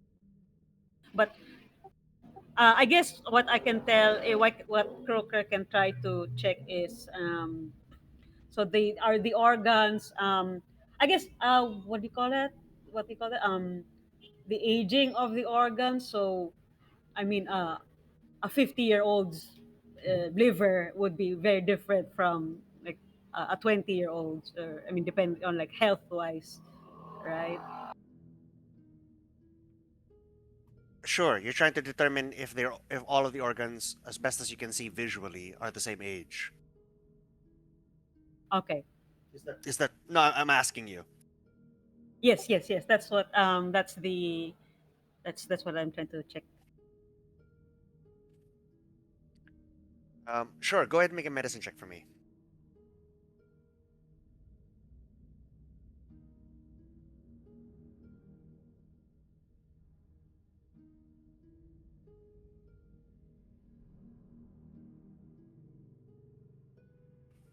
Please enhance.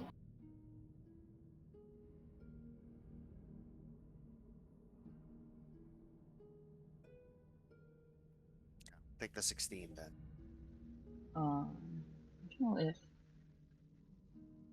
possible, but Celeste has it, so Flash, but she's not a medicine person. A Flasher's Genius is fine. What is it? Okay, 21 now. 21. Got it. A 21. They're all around about the same age, but not exactly the same age.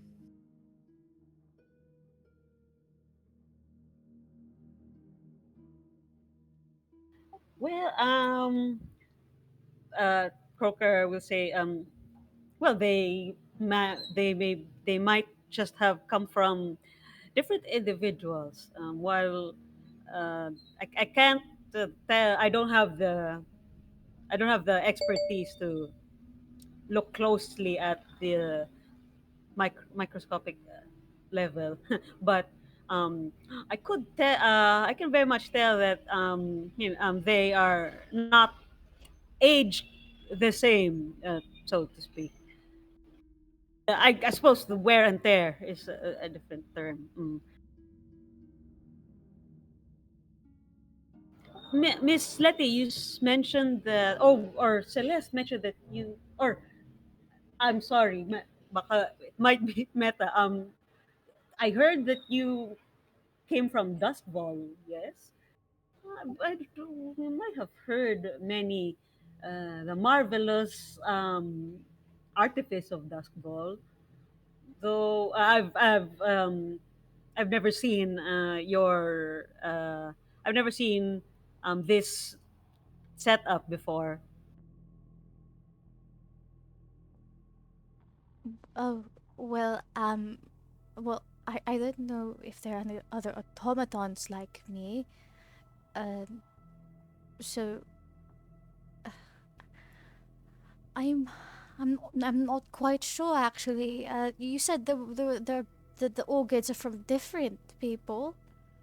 Um, is there a way to know if it was given willingly, or was it uh take taken? I'm afraid that is unfortunately not my expertise whether consent was given. What I do know is that I've seen the three other Warforged. There are three other Warforged here in the Bay, the veterans, and I can tell you that they um, they do not have the same make as you. They have they have the usual wood and metal materials. This is certainly new and very exciting. Um, well, if it's all the same to you then, Miss Celeste, Dr. Croca, I think I would like to be put back together now, since my question has been answered. There are organs, organic things inside of me, and I'm not like a typical automaton.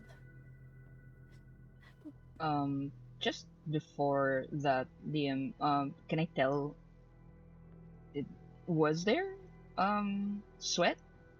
Could the be identified what the liquid was?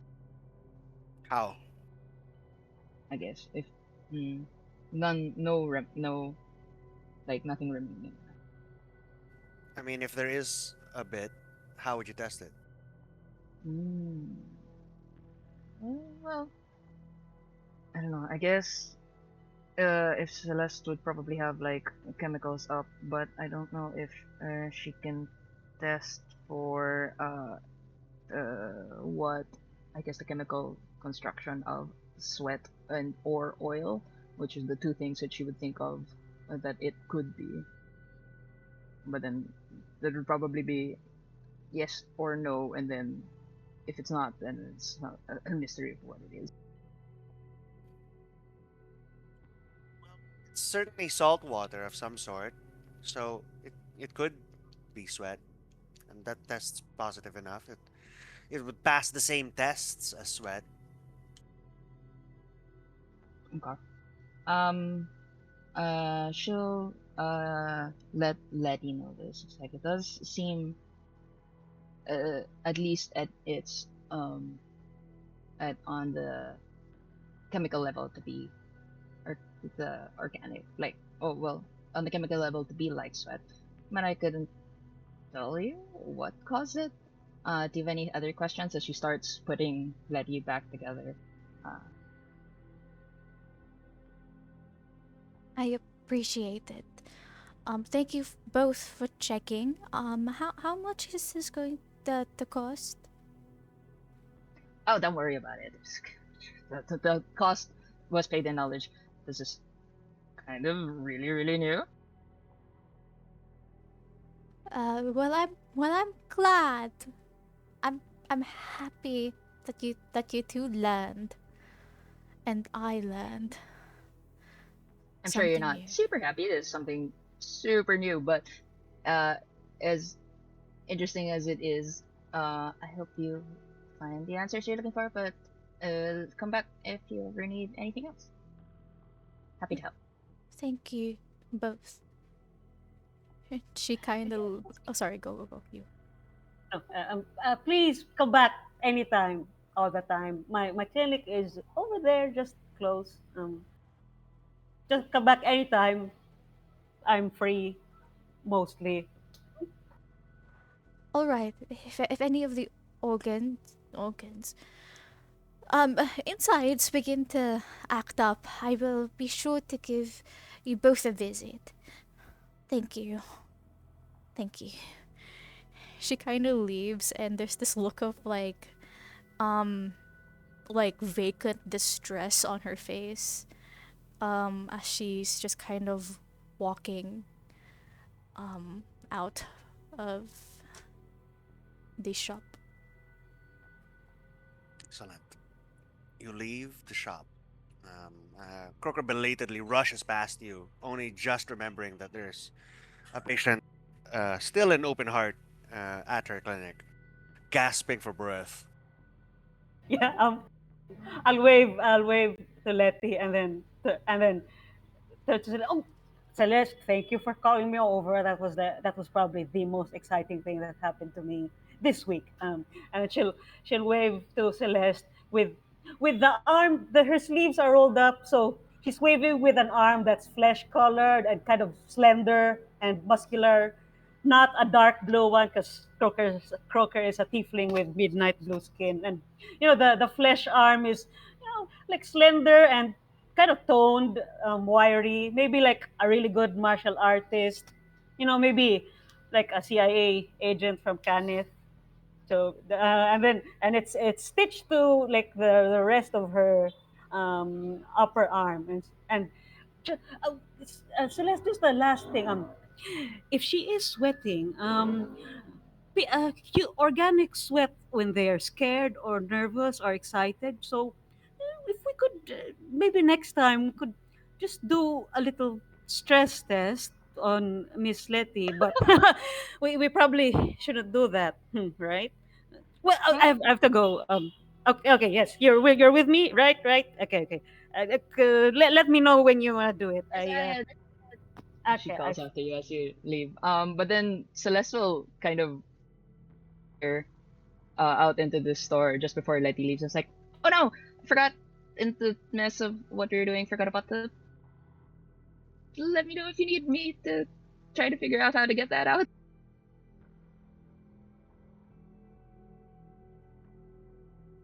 Who are you addressing there? Letty, about Okay. the invasive plant. As she's leaving, says, "Yes, maybe not right now. Not right now. Not right now. Thank you." Okay, come back soon. Thanks. Bye. Okay. Excellent. The various the the shopkeepers nonplussed for the most part. But most importantly, Letty putting on a brave face, simply acknowledging it, um, seemingly a little shaken, but allowing it to pass. Uh, a front of sorts, perhaps. As you walk away now with this realization, um, a couple of questions. What's going through Letty's head, and where do her feet take her?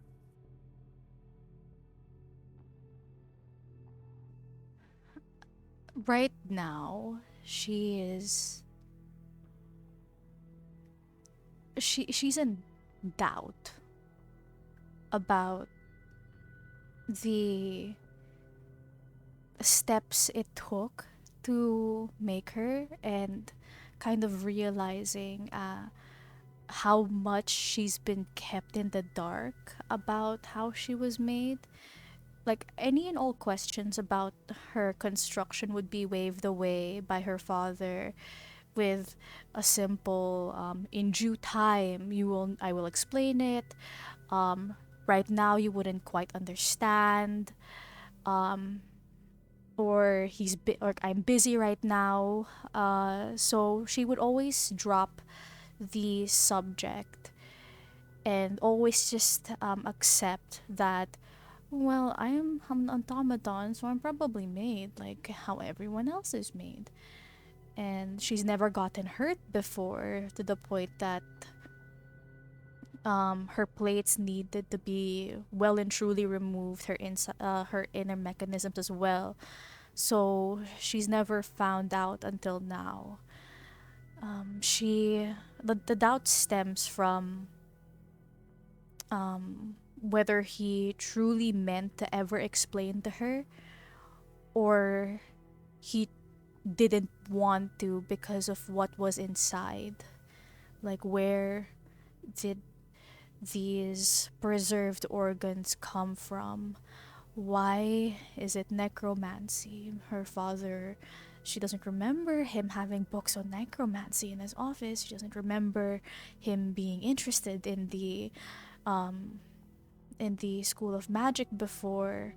He's a he's a clockmaker. That's all she remembers. That's all she knows. And I think in this moment she takes out the manual her father left for her, um made and left for her when he suddenly departed from the bay. mm, the what's it called again, manual of proper bearing and daughterly conduct, which it's a set of rules and guidelines on how to be a good daughter. And she reads like all the notes he put down, all the corrections, looking at the drawing that she made of him, and is kind of at a loss regarding the character of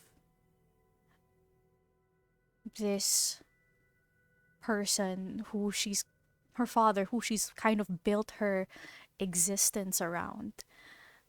Every rule that he wrote down, she followed. Every action, um she had him in her thoughts. uh every word, everything. So, is he bad? Is he a bad person? Because what if he took these organs against the people's will? But if it was to make me, is that still bad if I'm doing good? Am I doing good? Is it worth it? She starts spiraling with all these questions of morality, whether this is right or wrong, whether her creation, her life itself is right or wrong. And not having enough information to answer those questions. I think her feet take her just like straight like I don't think she has any person in mind because these thoughts are occupying her mind. She just needs to move, and it takes her like in a straight path.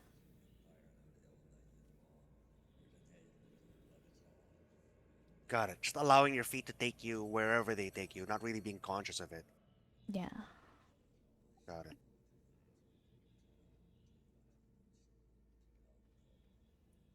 I think it's an opportune moment to bleed here as you ponder the morality of it all. Were were these body parts taken from living creatures? Was it wrong to take them if they were from living creatures? Do the ends justify the means? You were certainly a marvel of clockwork and apparently necromancy. You've never even heard of a creature like you before. Unique. On many fronts, you were a good thing. An advancement of knowledge, an agent for good in the resistance, a friend to more than a handful of people, but founded upon an ethically questionable experiment.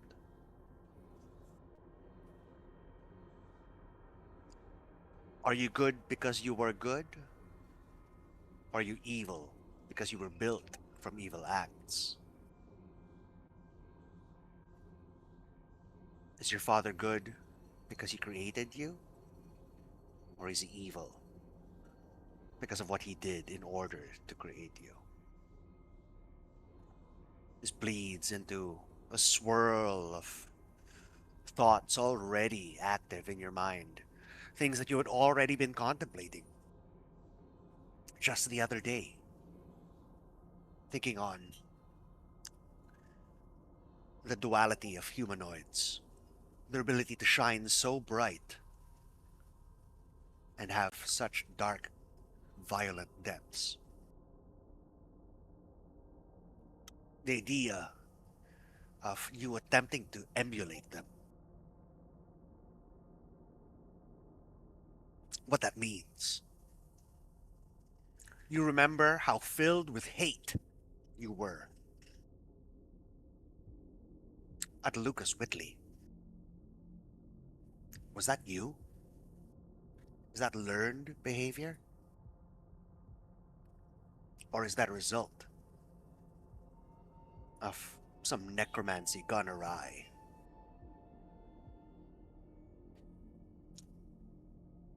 Are any of your emotions real and true?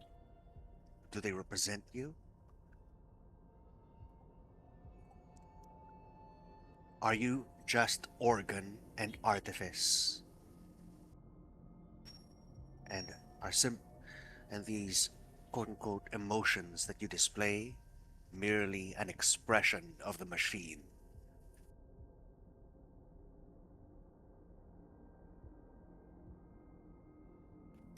There are no true answers here. But at the moment at least, what is Letty leaning towards as far as some direction of an answer? In regards to humanity, And your place in it, and whether it's worth emulating, or whether you are a good thing to exist.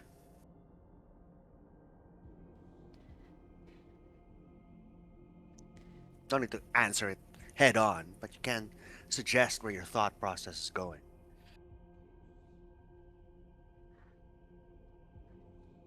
right now,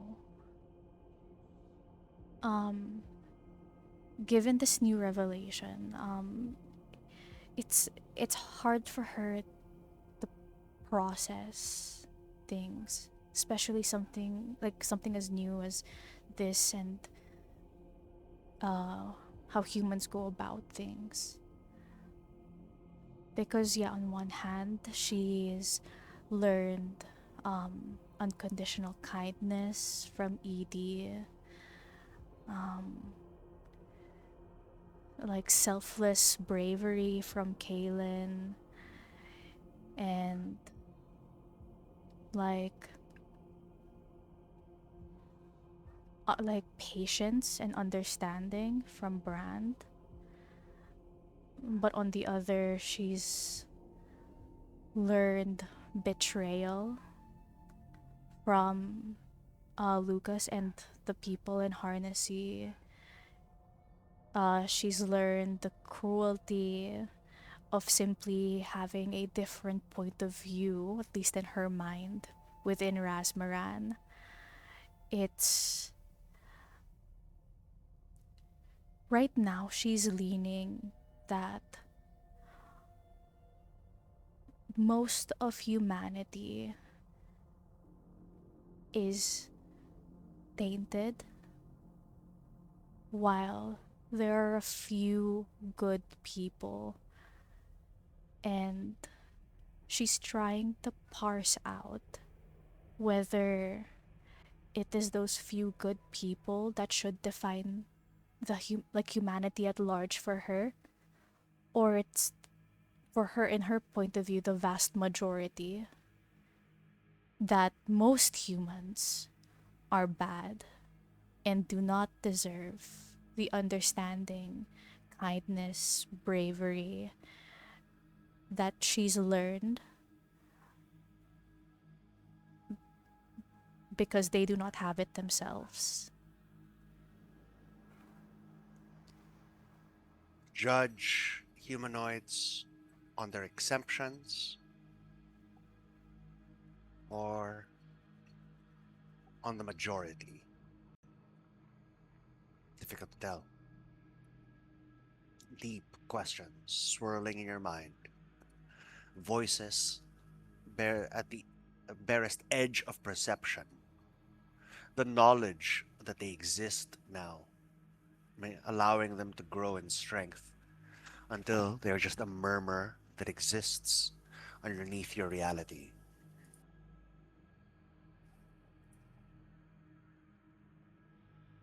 The manifestation of sweat upon your body, an act of necromancy. Perhaps sympathetic to whatever life once existed in these organs built into you. Now coming to the fore, bubbling up from inside of you, activated. As you grow now in power, so too grows your attunement to these organs.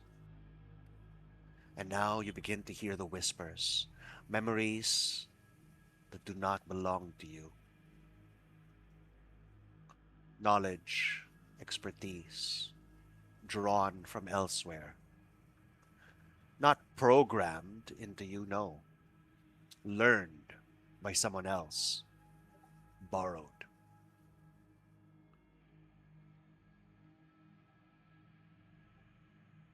And this is how we'll explain the abilities that you've recently earned as part of your level up.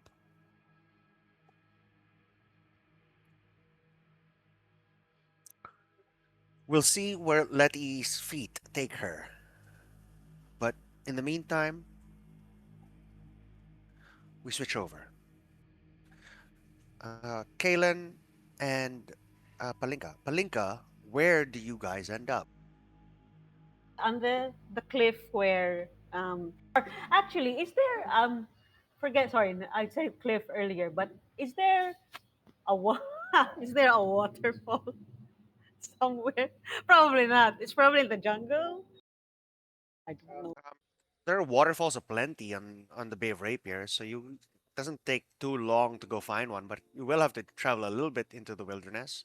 Not too far to travel into Light Sister Domain, but certainly they exist. Okay, yeah, like somewhere in the uh, uh, a, a lagoon, um, with a waterfall. And all right, are you keeping up? You keeping up, Kaylin? You're the one who's slow. Well, sorry. Yeah, that's what he said. You're the one that's slow. Come on. What are you talking about? I'm right in front of you. Or and then uh Palika will raise an eyebrow and try to brisk walk faster to the destination. Yeah, I just walked after her. Maybe at this point he's jogging. This is the best you got, master. Master, you're calling me a hag earlier. All right, you want training? And then when we get to the spot, Want to when call you hag we again? Go ahead, sorry. Hindi, go lang, okay lang. um, uh, when we get to the spot, um, yeah, like a relatively flat ground, um, or Palika will wade into like the stream, uh, with the where essentially I want like an area on the stream area. I just want the waterfall is just for effect, but I just need like somewhere on the stream where we can stand on some rocks. And I motioned to Kaylin, you still drunk, or are you still inebriated? Get in here. And then I'll take out a pair of bracers and toss it to him. Put those on. You're gonna need those. Yeah, I catch it there. This is a gift? These are sweet. Yeah, he puts it on. Not a gift. I'm lending it to you. Uh, and then I'll say, uh, or uh, uh, listen, kid, you haven't been looking well. Um, I don't know what happened to you, but um, if um, if the things that I've heard, you you and your group went to Kaicaster, then I suppose I He can't. Okay, go he ahead. Go cuts ahead. you off. Oop, master, I'm not here for shop talk, yeah? Um yeah, I'm not here for shop talk. I know you're trying to help, but let's talk about something else. How about you? How have you been keeping up, yeah? Palinka will say, uh, Palinka will say, um, um, we can go a few rounds. A sudden death, the first to get hit, and uh, the first to get hit, and whoever will lose on that round, um, will have to answer the other's question. Get yourself ready, That's and then yeah, yeah, but yeah, I'll wait. I'll wait. Palinka will um, like just get into position, but like looking Kalen over closely because uh, he's acting like he's fine, though. Um, uh, Palinka thinks to herself that perhaps just to he just needs some um, not really knocking some sense into it, uh, but he's not uh, talking to him isn't getting through yet. So and then I'll uh, and then Palinka will try to take a strike at Kalen. Just a fast, quick job. uh, just a fast punch. We don't actually have to roll stuff for it if you just want to narrate how things play out.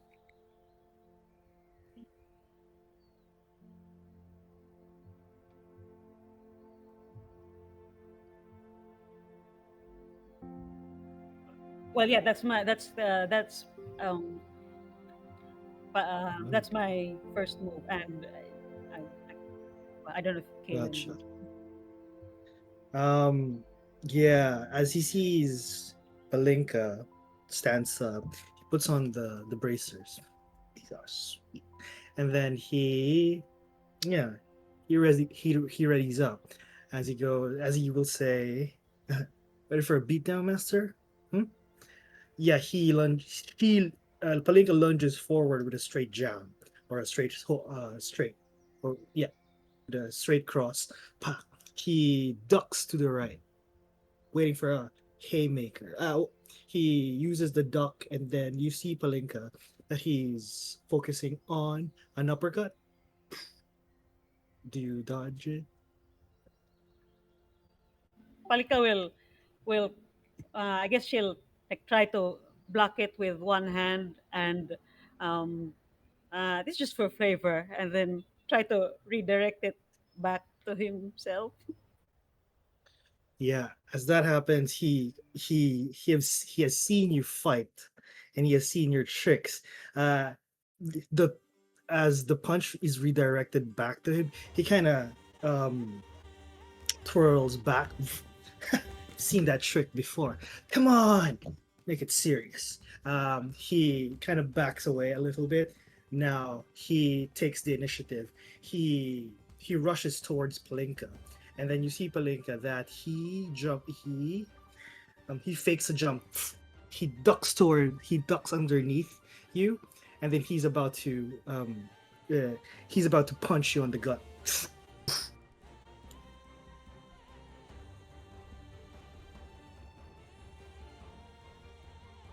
For punch in the gut.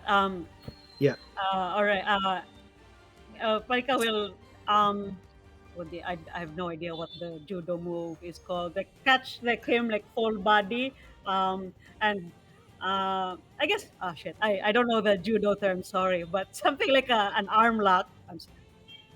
It Ah, looks much more badass in my head. I don't know what the move is called. Like an arm lock over the behind the neck. Yeah. fireman takedown. Uh, sure. Yeah, you engage fully. Obviously, just kind of stretching it out here, just kind of um, taking us to the conclusion, trying to wear him down. Palinka, can I ask what the objective is?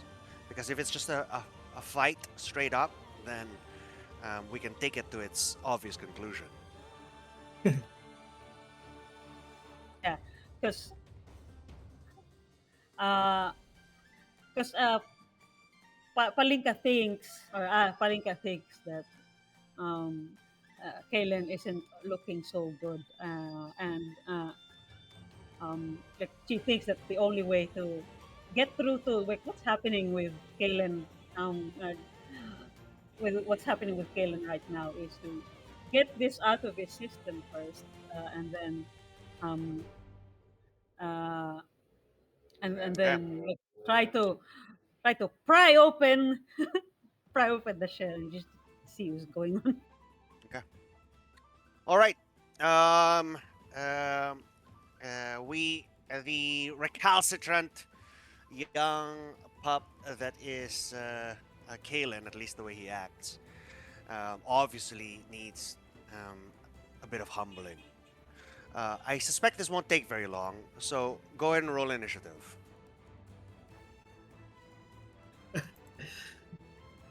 In my, I already know that Killen will lose. Yes, but we shall see how many degrees. All right. Ito na naman yung Got it. Master comes in, and it seems Kalen needs a quick lesson here. He needs to be worn down, too full of his energy, too full of his bravado, pushing past any sort of assistance. He needs to be broken down before he can be built back up. Take the first move. just just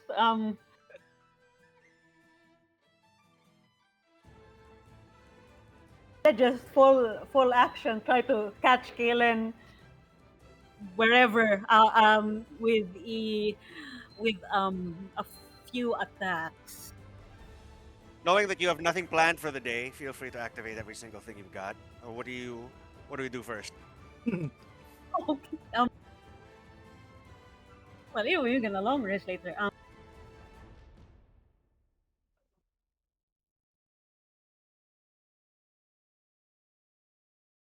Hang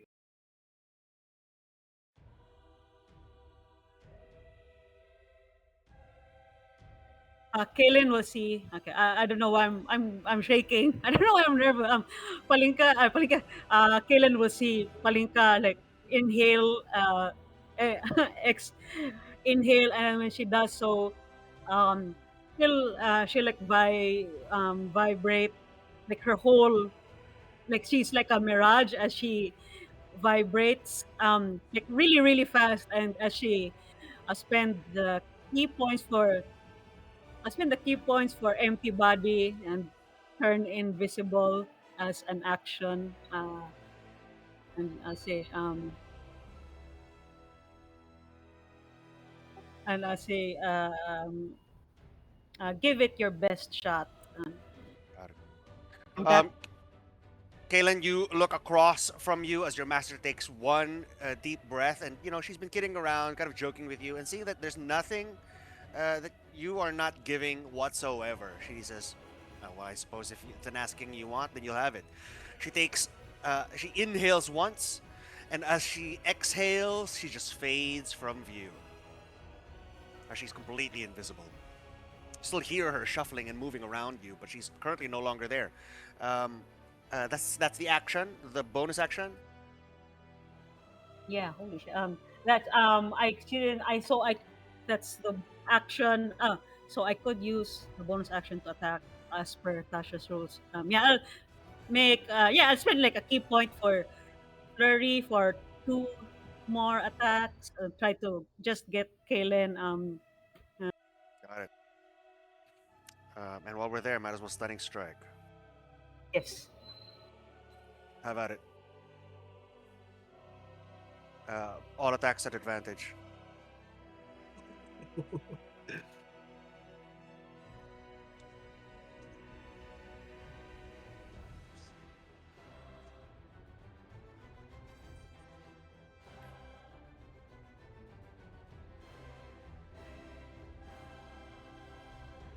Oh my god.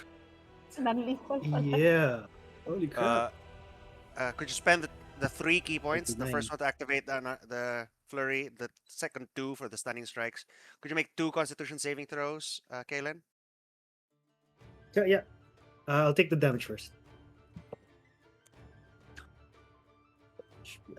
Save. God. Half a turn he took. Uh, It's just half a turn. She could have done all four of them up front.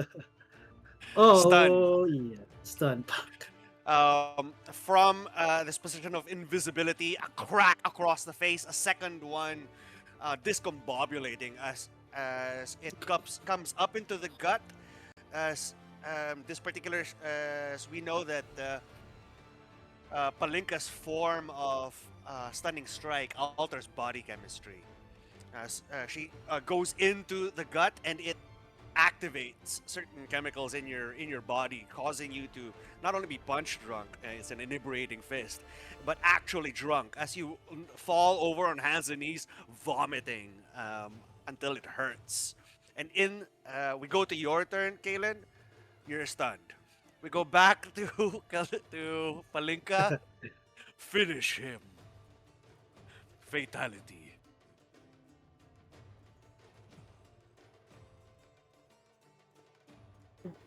Palinka will as the elbow strike like hits his solar plexus, the inebriating strike. She'll say, um, "You're in no condition to fight or to talk, so uh, you have to barf all that out first. And you're welcome. I'm helping you." Shit. I'm Okay. stunned. What's that? Yeah, well, I'm just talking to you as your son. Yeah. I guess I'll do the attacks. Do the full action bonus action.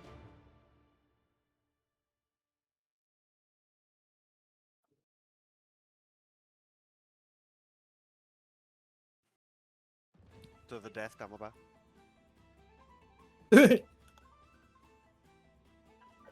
Non-lethal, but definitely gonna knock him out. Ay, Crocker naman. Okay lang. I guess I mean, Palinka can afford the diamonds. Fuck. Raise DC. Oh shit. Palinka goes for Palinka goes for um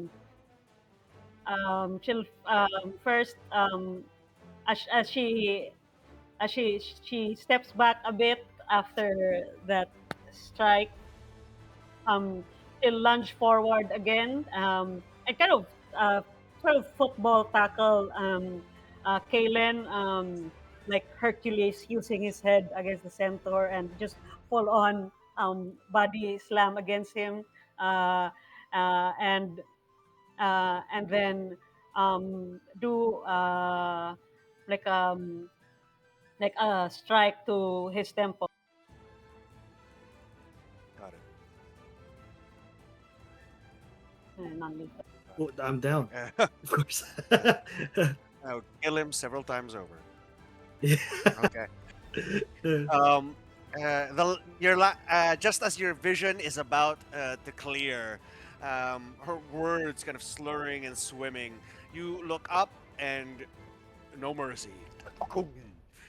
Um, Several hammer strikes to the head knock you out.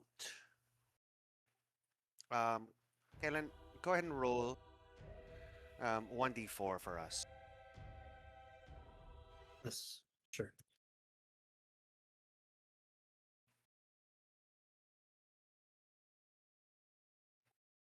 1 hour? Or no, Yes, an hour later. Palinka, go ahead and short rest. And Kalen gain 1 HP. gosh. Oh, Oh yeah, Kalen yeah, should yeah. be at Sorry, 1 sorry. HP. Yeah. Kalen, Yeah, he go you've ahead, sorry. your mind is a little clearer after she essentially knocked the alcohol out of your system, uh, uh, messing with your internals, altering your key flow, um, causing you, inducing vomit as you vomit out all of last night's alcohol. An hour unconscious, and even though you were badly beaten, uh, your head's about as clear as it's been in the past couple of days. And she's sitting there admiring the beautiful day, not necessarily meditating in the way she does, drinking mostly for taste, mostly for flavor, because she can't get drunk anymore. Um, but uh, you take a moment. It's not quiet, not horrifyingly so. The birds are singing, insects are chirping, breeze through the trees, quiet glug, glug, glug from the bottle that Palinka's drinking from. Occasionally, she finishes it, throws it out into the distance, and you can hear it crash and break upon rocks as she pulls another one from her supply. It is both quiet, but not quiet. It doesn't set off your frayed nerves. It is the perfect amount of nothing that you can actually find some peace in. What do you do or say? Yeah, he internally he knew that the punch was coming and he knew the outcome was very clear. he's not gonna win, but he welcomed the pain. So as he gets knocked out before he falls to the floor, a faint smile on his face, as if like he's at peace for that moment. During this state that he's just knocked out, he hears, "Please don't leave, please don't leave, please don't leave, please don't leave, please don't leave." And he wakes up, and the sharp pain of his face um, beats at him, and he welcomes it. He can't even one of his left, maybe his left eye, a little bit swollen already. He can't even open it up half of it. He looks to his side, hears Palinka drinking. He sits upright and goes, "I forget that you are really what they say you are." Damn. Thanks. Sorry, You bet. master. Go ahead. Go ahead. Goes, "Sorry, master. It's just been a lot. Can I have some?" Yeah, Palinka says, you better believe it. And then, um, while you were asleep, actually, I do have I do have brewer supplies proficiency. So while you were unconscious, Kaylen, Palinka brewed something, but it's not alcohol. She actually brewed tea, but that's for you. She's drinking like from she's drinking like dark lake ale that they got as a gift from a mission long ago, but she'll look at you up and down and then offer you like a small cup, but it's the tea, not it's the yeah, like barley tea, not the alcohol. And I say, take this first. Yeah, you're right. Yeah, too much alcohol. Then what? Week two? Yeah, everything feels so blurry. He takes the tea and he sips. Oh, what the fuck? Do you really drink this? Fuck. Thanks. It's not. It's bad, but it's. I think it's good. Yeah. He sits upright. He looks towards the view. The master, been to Kaicaster recently? Me? In general. Oh no, I I haven't been back there in ages, in years. Not since with the Silver Daddy and all that. Well, uh, I heard you've been there. What? How are? How have you been since coming back? I I I haven't been there in a long time, but I remember what it can make you feel. Desperation? Fear? Terrified? Kalen, go ahead and Hmm, make an insight check for me. Gotcha. 24. Your master has never been very good with words. You two are much too close in personality. She's a little more disciplined when it comes to the martial arts. You're a little more boisterous and rowdy and undisciplined. But words have never been either of your choices when it comes to expressing emotions. And today's beatdown was brutal, one sided, nothing to learn. Didn't even give you an opportunity to see the attacks and learn from them. But now afterwards, there's definitely a gentleness to Palinka. She's trying to make some form of connection, awkward as it is, and trying to share this morning with you, and gently asking. And you know from experience because you're just the same way. You're exactly the same way. This is the hardest part for either of you. Don't like talking about your stuff, don't like hearing about other people's stuff, but you can see that you've definitely pushed her to the point where even though she hates it, she's going to ask. And this beatdown was certainly a venting of frustration that there's too much bravado in the way, and um, you know that your master has been through stuff as well. It's impossible not to have been when you've gotten to that level,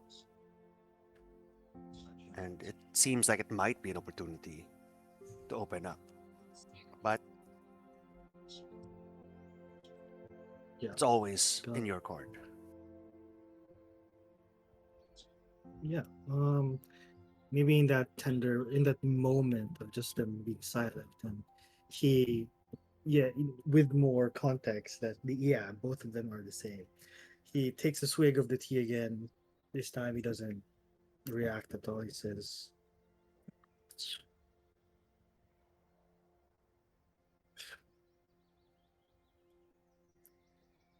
he shifts left and right. He's trying, he's trying his best um, to just let it out, and he just goes, "Hey, master, I this is rough. You know, I could hear them still. It's it's hard. These voices, they keep taunting me." As he pecks, or yeah, he pecks his temple with his fingers. They they don't let me sleep. I had to resort to violence, booze, maybe at the same time. So it's it's hard. And you know what's worse? I've stayed there for weeks on end, knowing that maybe you guys won't come back.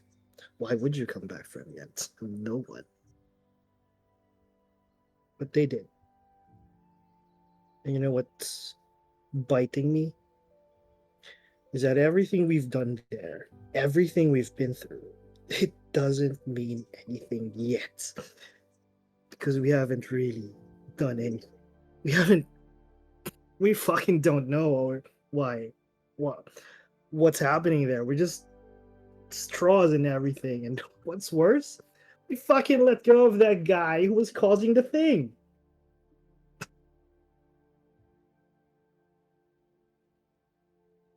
Makes me feel that all the things that I've done there was for nothing. You know?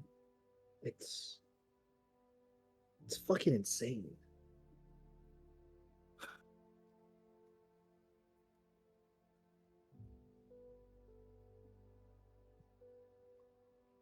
Yeah, you see, maybe because you see, I think you have high perception. He tries to hide it, but you see like a teardrop on his left eye. He's trying to hide it as his voice kind of cracks.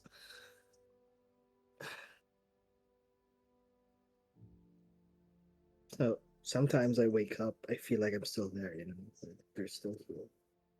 That's why I tried to drown them out. But it's fucking hard. It's fucking hard. Sorry, master. It's just hard to cope sometimes. In battle, I live for the thrill of battle. But this one hits hard. It's sometimes I think it's not me anymore. It's whatever is lurking out there. And that scares the shit out of me. But enough about me. How about you? How you been keeping? No, no, no, no, no, not, no, no, no, no, no, not enough. Uh, um, I- uh, Listen, when you stumbled into, you've been, when you stumbled into the ship earlier, uh, and into Kaivak rather, well, which you have been doing more and more, mind you. Um,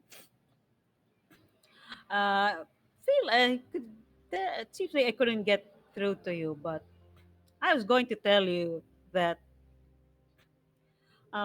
yeah, sure,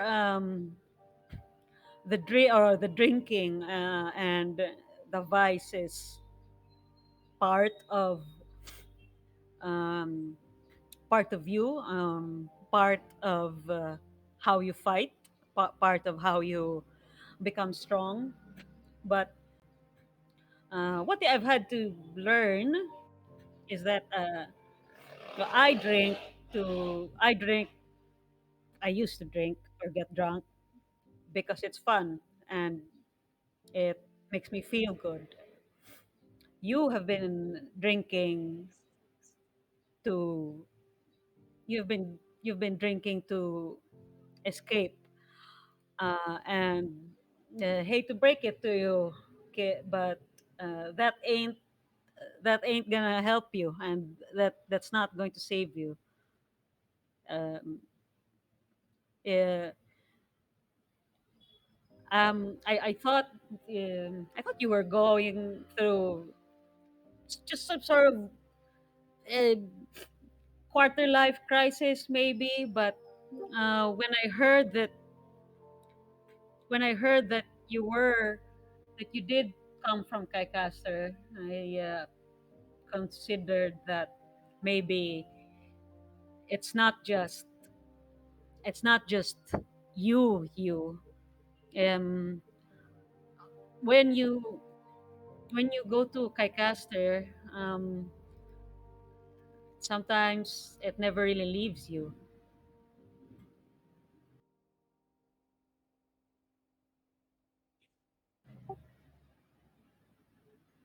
And and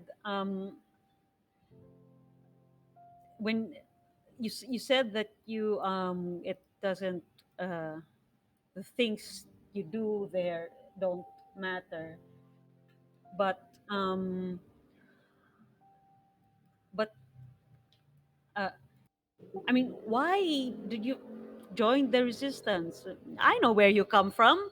Come from the other side of Amarthan.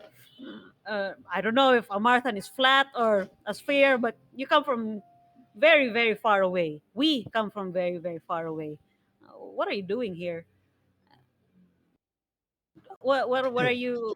What do you need in the resistance? Yeah. Yeah. Fuck it. I'm not even sure if it's Earth, if whatever we're living on is flat or around. Anyway, uh, I've been asking myself that. Um, Before I just, wanted to see who the pirate lords are. Um, hey, can I ask you something? How are we created? Do we like usual stuff like mortals do? They they give birth, or are You we mean the created? sex? Yeah. Sorry. Continue. Or are we created? Actually, DM, do we know? I mean, it's the usual, right? Biological. Actually, I'm not sure. Kitsune are born in litters. Whee!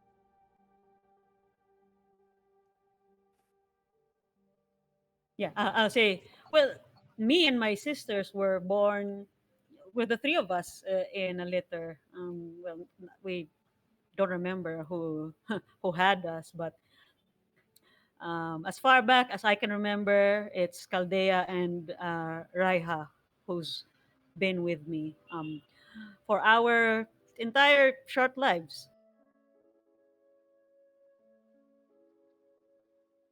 Really? Yeah, are you sure it's just the three of you?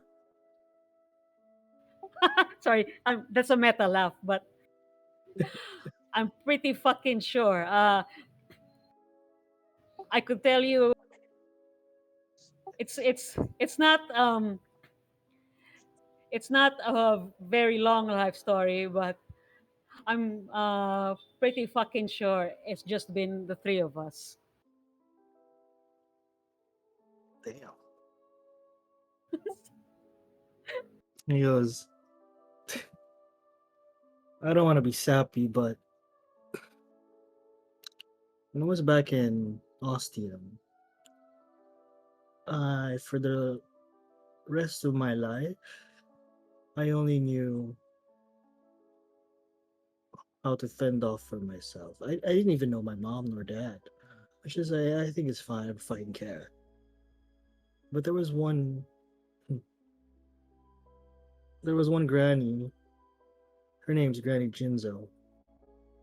She took me in. At that time, I knew what true kindness looks like. We didn't have much, but it meant a lot. But the gods wanted to fuck me over, and they took Granny Jinzo away. And she died peacefully in her sleep. But before she died, she told me I was fucking related. There were people like me. Well, there were mortals like me. And she said I might be related to them. And that's why I'm here. I wanted to find out if it's really true that we're related. If you're fucking absolutely sure that we're not related, that's fine. I mean, it was foolish of me to think that maybe someone's out there who knows who I am, who knows what I am. Well, you don't have to. You don't have to worry about that, Master. It's nothing. But yeah, that's why I'm here. Maybe you have a crap Kellen, family. Yeah. Kellen, let's dive into that. I think that's something that we haven't explored overly much. Kellen loves to sell himself as strong alone.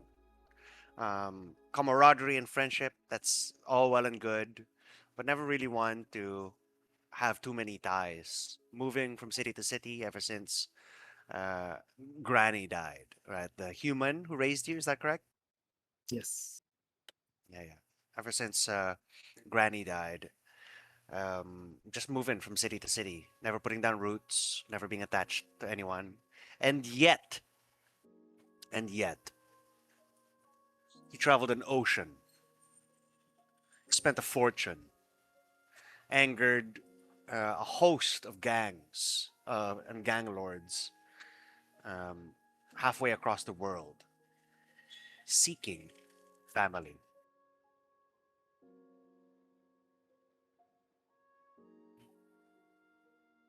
Seeking some form of connection to his past. Um, as Galen like, says it out loud, it becomes quite evident what's lacking. But if you might take us through a little bit, what has made this search for connection and family so central to Kalen's journey?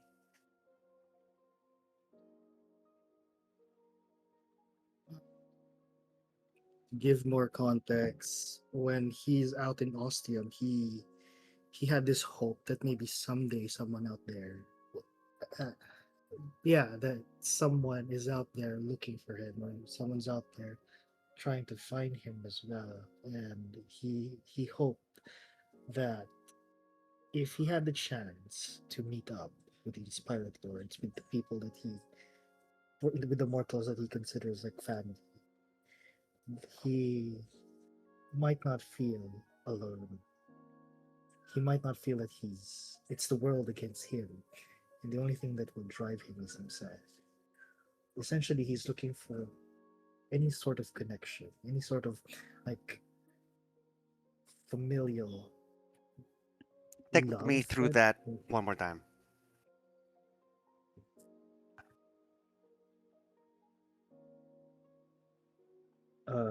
Okay.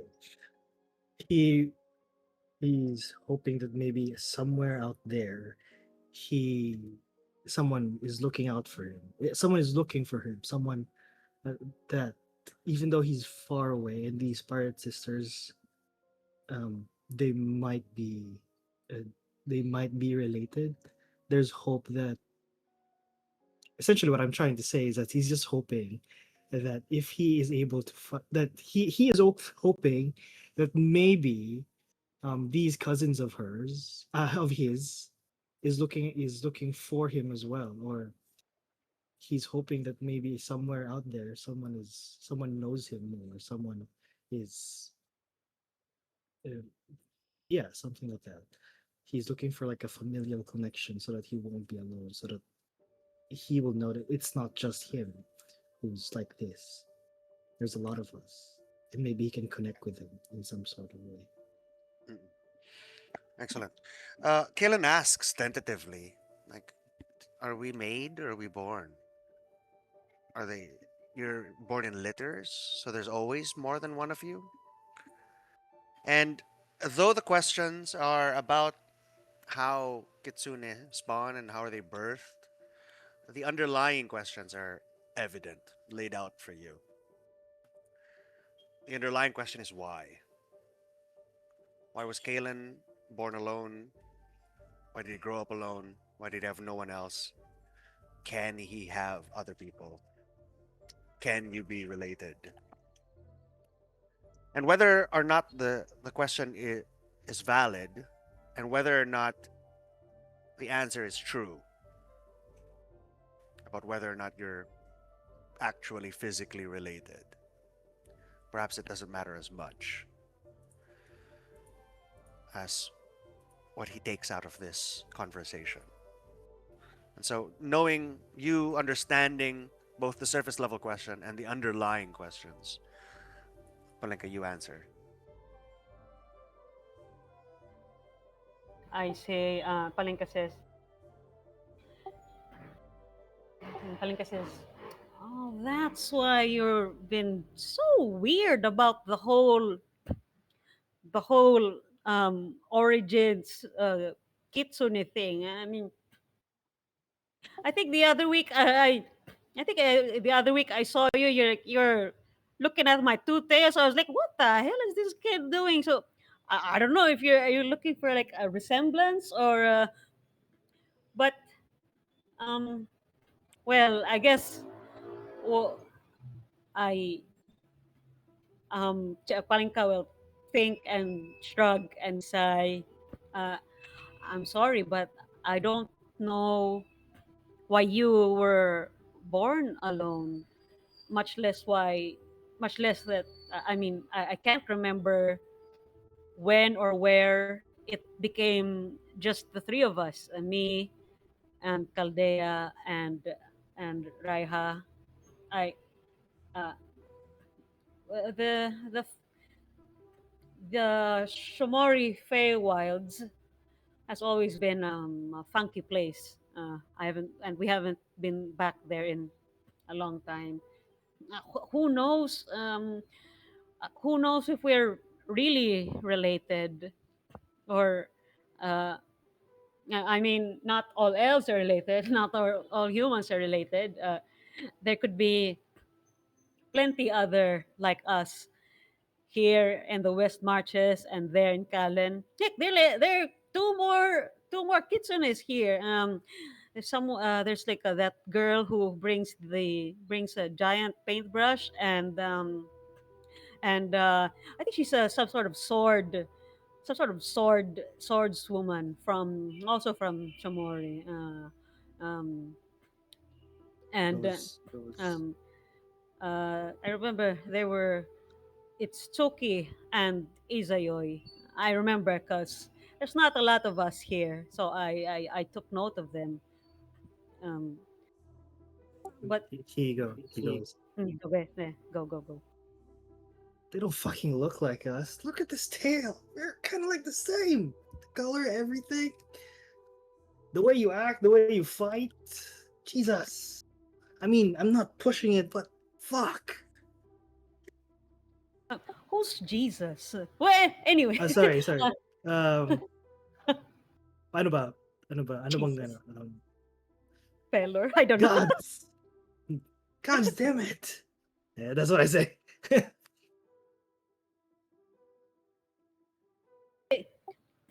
I don't know. We might just have been. We might just have been. We might just happen to have the same personalities. Who knows? Or we could be related. I've no fucking idea because uh, uh, I don't know if even that the quack doctor Croker could tell if people are related. I don't know if that's like a I don't know if that's a doctor thing. Um, but um, but you know how it is in. Uh, I guess now I was weirded out at first why you're so being so acting so strange and I think I even caught you. I caught you like peeking into the bake shop at one point. I was ready to chase you out until I recognized that it was you. Um, but uh, I yeah I get that. Um, I get that you're searching for someone like you, but I guess the, at the end of it all, it's not important if we're actually related by blood. Um, did you know, Kalen, that blood is thicker than water? Is is a misnomer of the complete saying, which is um, the blood of the covenant is thicker than the water of the womb. The reason why we at the resistance um, the reason why the resistance works is that we're all different, but we just accept each other and look out for each other, you know. So, um, I mean, you're looking for a family, but I, I think when you, but you arrived here with the blind guy, right? Your friend. Um, but uh, the the resistance is strange. It doesn't filter who it accepts, but what we do make sure here is that we we look out for one another. I get what you're saying, Master.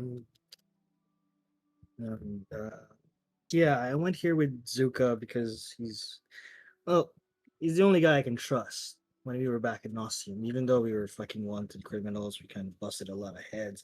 Freaking wanted there, actually. Yeah. Anyway, um, yeah, yeah. I the more that you tell me things about the resistance and family and that covenant shit, I don't understand. I know that you're supposed to be very wise. I still haven't grasped that that concept yet. But What I'm saying is that we don't is that family. Okay, this here comes the cheesy shit. Okay, family doesn't need to be related by blood. The family is a resistance because we fight and we bleed together, uh, and we die for each other if needed. That's the general. That's the general. That's the general vibe.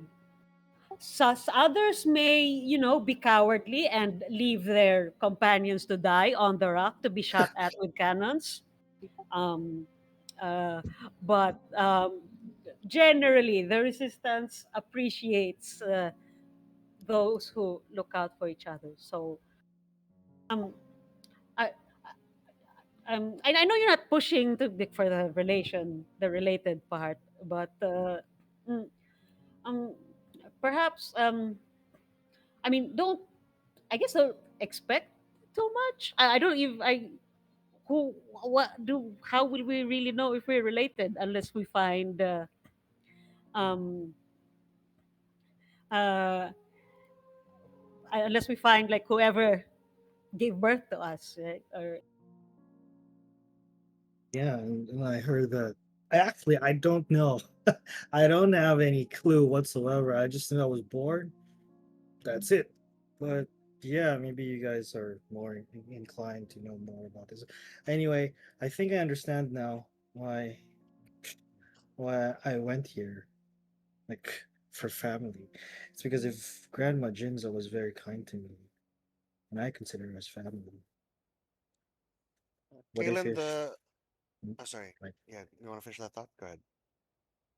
um if Grandma Jinza was very kind to me, like true kindness, what more if I find people that are very related to me?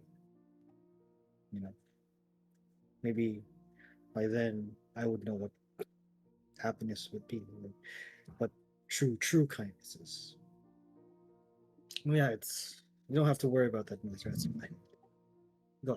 Kalen, though the answer is awkward as you expected, we fumble through our feelings, clumsy in our hands. Your master's hands are deadly and adept, but at handling emotions and wordsmithing, certainly something left to be desired. But the message is there that um, the sisters grew up together, certainly, but they don't remember being born. That the people that they surrounded themselves with are not inherently related to them. That the connections that you've been seeking, you've already been making. That relation, just a tag, just a label. Blood, simply a matter of circumstance, a lottery, not chosen, not cultivated, not forged, not earned. Circumstance. And Kalen, you've uh, you've seen enough of the world to know that's the case. That's true. Zuka has a daughter. Her mother a villain. Does that make that relation more important than yourself with Zuka, or with Zuka and um, his Oyabun, he's not even related to?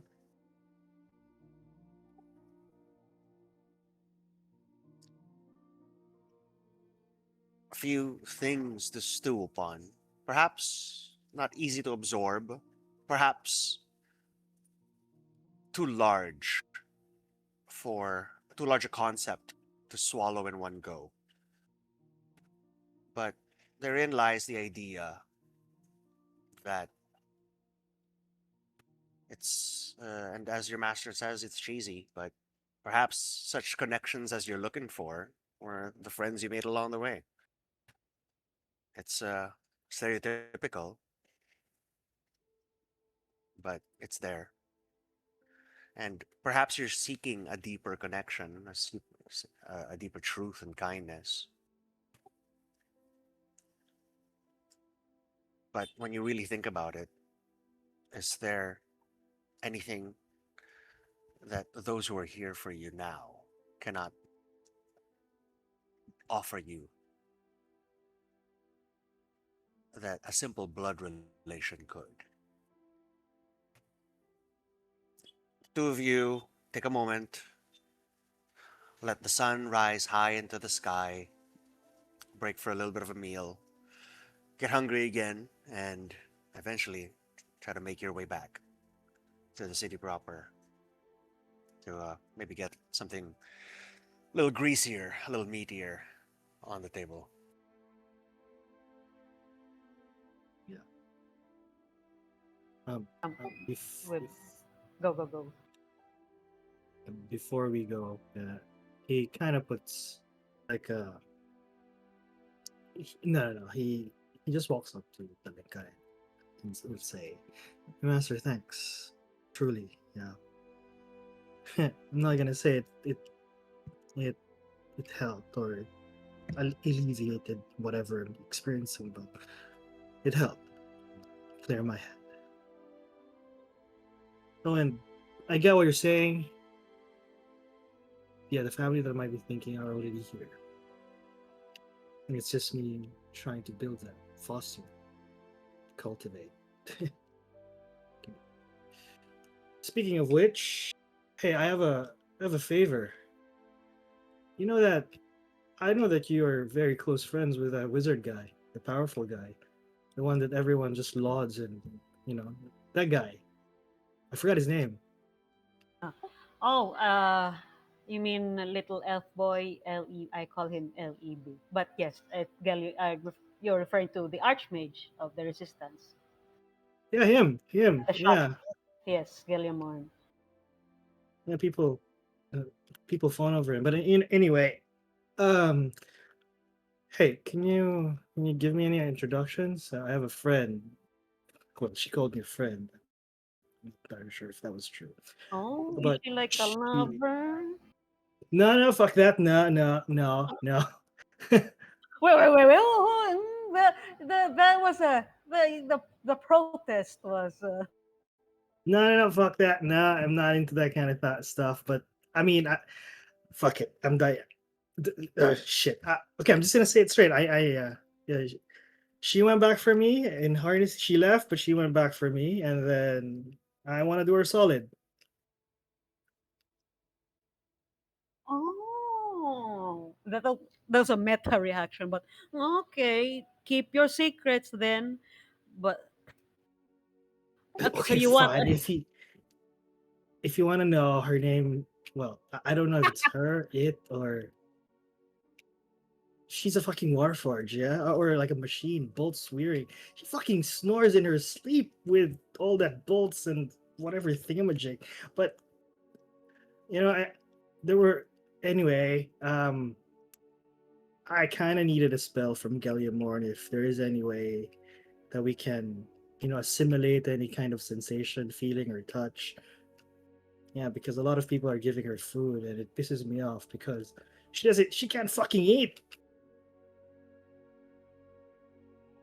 So maybe that's the kindness that I want to give her because she went back for me. can I see like uh, what the fluster is all about? Sure, could make an insight check.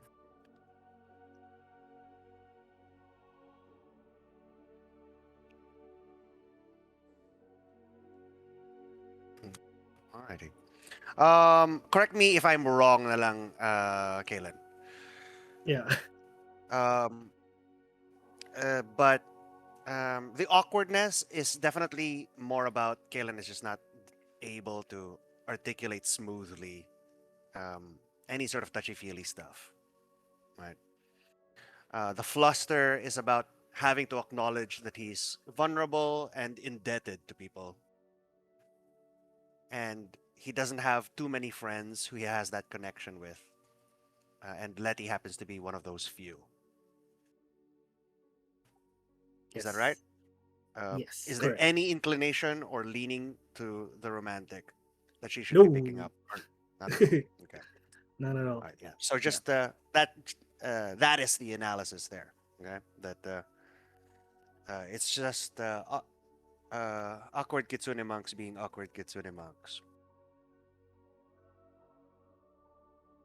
Okay, whatever. Okay, so you want an introduction? Um, got it. Actually, they're friendly over there. They It's a shop, so anyone in the resistance in the bay can like just come in and ask stuff. mean, yeah, but back in Ostium, if you know someone better, they're more inclined to do something for you. That's how Zook and I got through because we knew people, or we sometimes roughhand them. And I know that I can't roughhand that guy because he's fucking powerful, like you. So it's either an introduction or he might just brush me off, which I kind of don't like. Why do you think that everyone wants to mess with you? Like, they're just when they're in the shop, they're just shopkeepers, and they're not. And well, Celeste is nice and sweet. Gallimore might be a little like, aloof, elf stuff, but it's fine. You're not afraid of them, right? So just go in there. No, um, don't worry too much about it. Uh, um, I mean, they tolerate me, so I'm sure you'll be fine. Okay, fine. You haven't been to Ostium yet. All right, you know what? Fuck it. I trust you, Master. Fine. I'm just gonna take my shot. But if everything fails, I'm gonna say that you sent me to ask him, and then fuck. Yeah. Okay. All right. Yeah. Cool. Cool. Cool. All right. Thanks, Master. We joke and we josh. We roughhouse a little more, and maybe even foot race the last section back to Bay of Rapiers proper. I think nothing else will befall you today, Kaylin, so you can go in and long rest to recover everything. Thank you. Well, this took most of the morning, a little bit into the afternoon, so let's move back a little bit in time to join Chaldea. Chaldea, on this fine morning at the Bay of Rapiers, um, what does Chaldea get up to? How does she spend all of this luxurious downtime?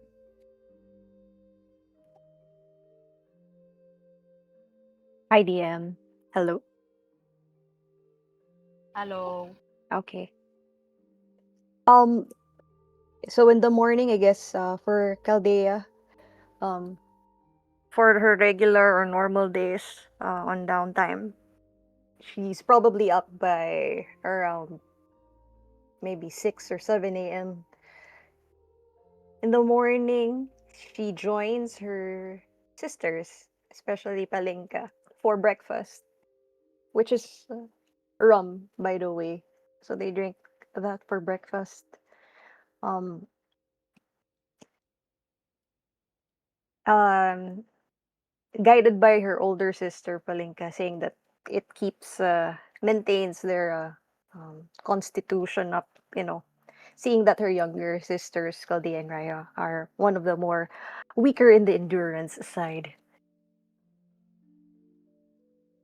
Then in her daily routine, she will definitely check with her crew, with the first mate, for any important missives from Captain Valvorix. But if there are none, during the silence of in between missions, uh, she would drown perhaps in decadence or practice with Elowen.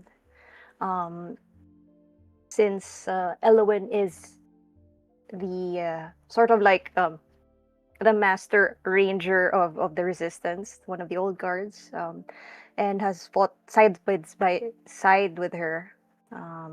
She is practicing her throwing knives and aiming with her throughout the morning.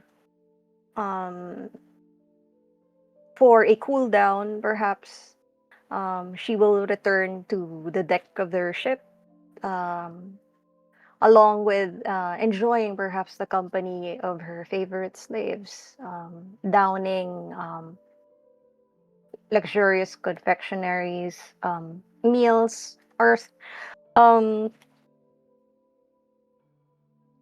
perhaps even luxuriating like in a cool, warm bath, surrounded by her favorite slaves. Um, and perhaps once she steps out of her warm tub, uh, she almost every day she would look at the mirror and she would notice it. Maybe perhaps even the old guards that she spends time with would notice it. She knows and she is aware that Fey-like spark in her eyes is a little bit less brighter now, and maybe her hair before full of vitality becomes a bit wiry. She is aware that there's not much years left in her thoughts. I really need more time. So that's how she spends her morning or her day, early in the day. Got it. It's just another day in paradise for you, as far as you're concerned. This world is yours, always has been. Before the Bay of Rapiers uh, was a base for the Resistance, it was a base for pirates, a base for you and the Sea Skulkers, the pirate crew formed by your sisters. This is your home, always has been, since you left Shomori and Callan behind you. You are most at home here. Most of everyone else, visitors, forming separately at Cliff Keep. With you, welcome in both worlds. However, as time moves on and the Empire grows as a threat,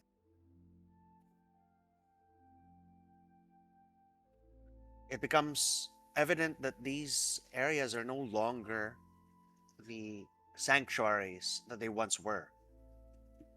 Sunset Armada, the Colossus, Doppelvorex, Razmir, Kelpchoke Coven,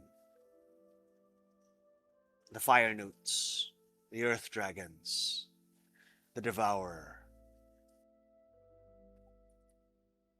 This place, as a result of being part of the Resistance, has come under attack so many times. On a day such as today, freedom of the seas, a wide, open ocean filled with possibility, the thought occurs: why stay? Why not sail out for distant shores, away from the Empire, away from the Resistance? Carve out a small empire for yourselves. You're certainly powerful enough. Kaivak is large enough now as well to make such a long voyage possible. Why stay here when you're worried about your life so short as it is getting cut even shorter?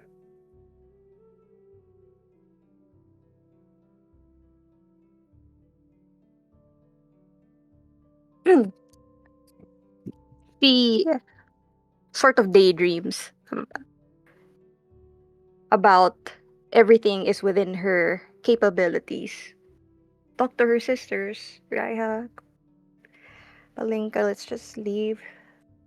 But the reality pulls her back,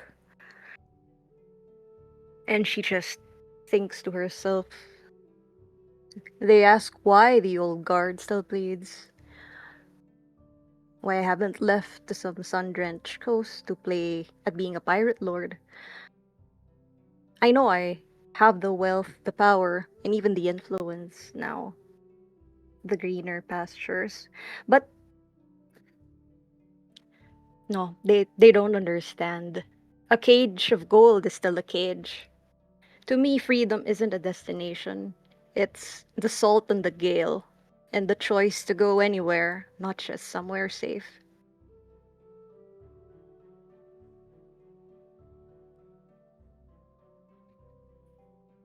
A declaration an ideal, lofty one at that. Freedom. Freedom is being able to do anything you want at any time. To run suggests you have no freedom. Mm. To run suggests that there are places that you cannot do what you want.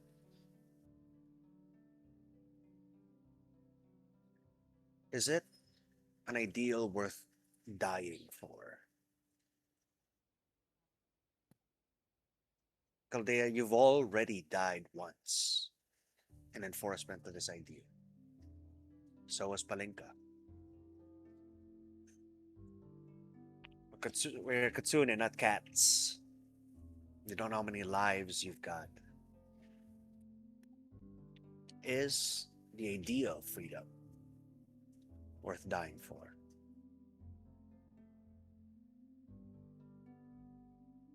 In my thoughts again, uh, weighing this price of freedom that I want to attain, I get this shiver down my spine as I reminisce being engorged by this lightning creature, an avian, and just darkness. I've smelled oblivion with when Palinka turned to ash, and that death was written in dust. Thalnor, he traded his life for her breath,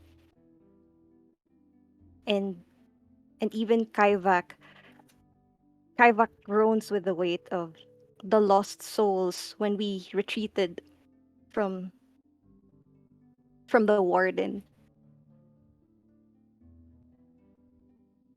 I would I'll die 1,000 deaths and utilize every mind game or subterfuge in my arsenal until my sisters and crew can finally enjoy their vices in a world I have outsmarted.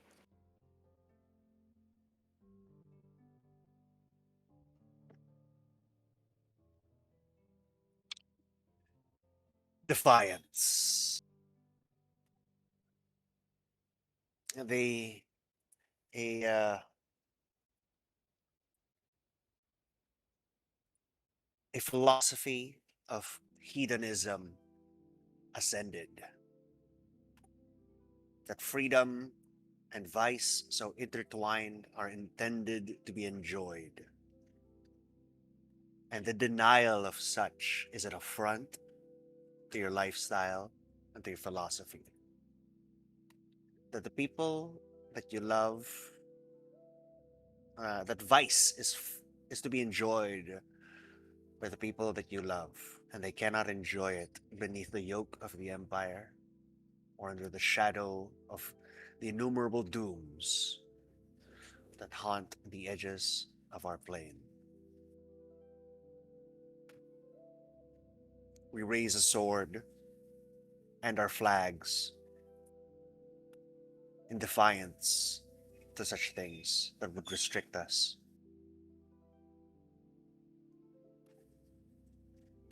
Never mind, of course, the hypocrisy of removing the freedoms from certain slaves upon your ship. That is their fault for getting caught. Yeah. Freedom and vice. Freedom and vice are to be enjoyed by the cunning and the intelligent, the quick witted, fast on blade and wit. If you can't keep up, don't play the game.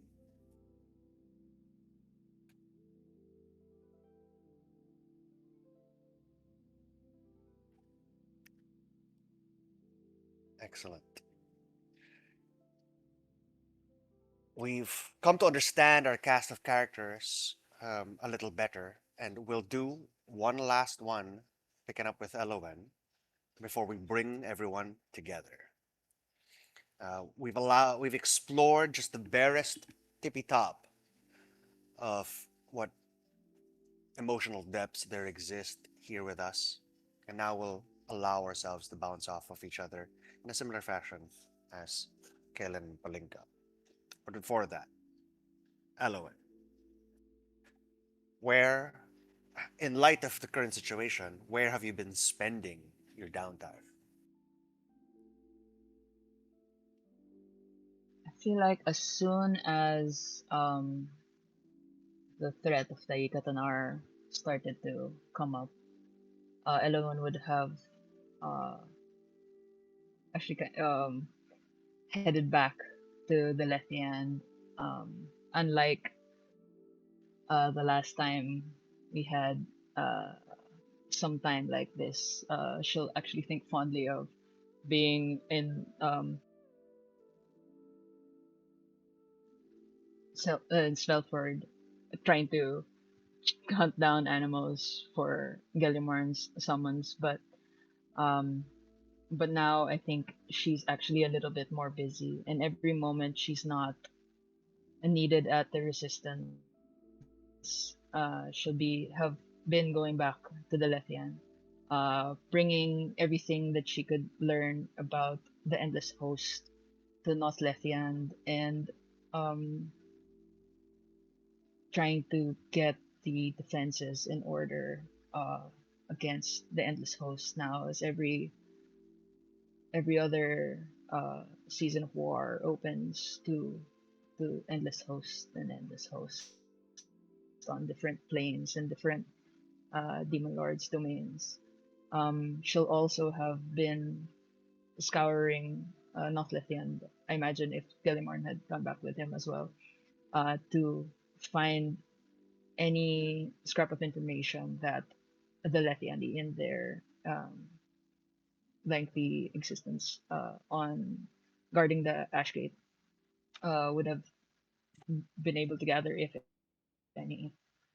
Um, and when the seasons of war comes along, she returns to her duties as a soldier, as part of the Lethian, defending against the endless host, and trying to fight and learn their quirks, so as better to be able to fight them, as she has um, other demons before that.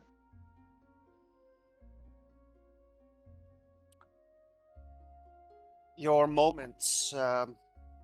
You've never utilized your ability to cross planes quite so frequently as in the current days. Back and forth you go. Bravery Pierce, North Lothian. Um, um, Courier of information and intelligence, as various sects and cells of the resistance intersect with the endless host. That information you travel to acquire, um, obtaining it, condensing it to mission reports, bringing it back to Naflethian, funneling it back to the various diabolists, such as Gallimon serves within Naflethian, to arm your people. Fully half of the seasons of war every year now open up to the endless host. Disturbing are the days when the Ash Gate opens to a layer of the abyss and it is completely devoid of any life at all. Completely harvested. A worrying glimpse into the fate of our own plane.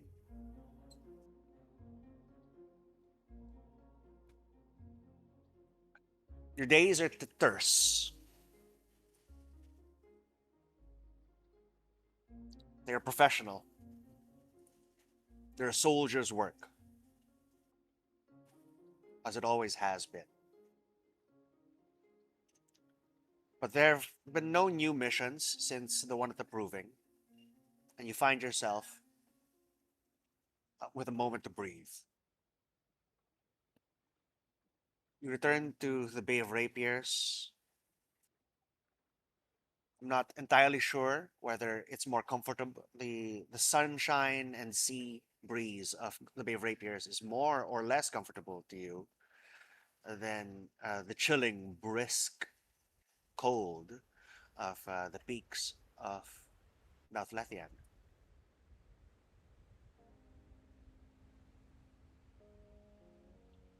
So, what does a day off look like for you here at the Bay of Rapiers?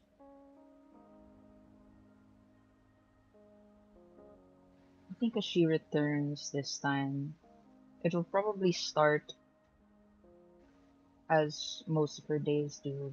Early, as I also only need to meditate for 4 hours, and she's up and about, checking on just little things, people she's adventured with, the shops, um, and she'll have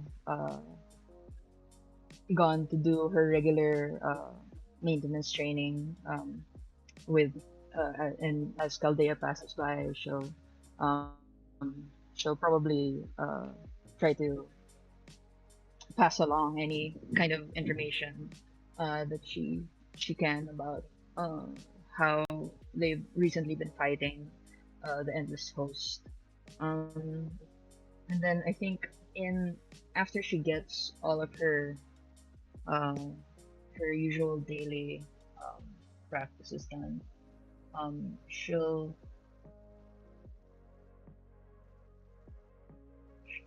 head over just outside of the shop. I know usually Gallimard's someone's hang out there. Um, and today I think she'll spend a little bit of time uh, just standing there near them, kind of strangely nostalgic for just regular demons. Um, and then she'll head inside, um, fishing out some snacks for Abraxa and Thaddeus, and trying to coax them down from their perches above Gallimard's desk. Excellent. Excellent. A moment to breathe, a moment to recollect oneself. Um, Unlike, or perhaps most distinctly different, I think, from another famous loner, at least in our party, Azzy. Um, Elowen has a core group. So while she spends an inordinate amount of time by herself, training, scouting, uh, tending to her weapons, meditation, travel, while Azzy spends her downtime atop vantage points and alone, looking down. Elowen seeks out the other Lethianti in her group that descended from Mount Baratheon. Celeste and Gellimorn both run the shop, both Lethianti from her batch, essentially, that came down, exiled all at once. Misfits of North Lethiand, cast in exile, risen to legend.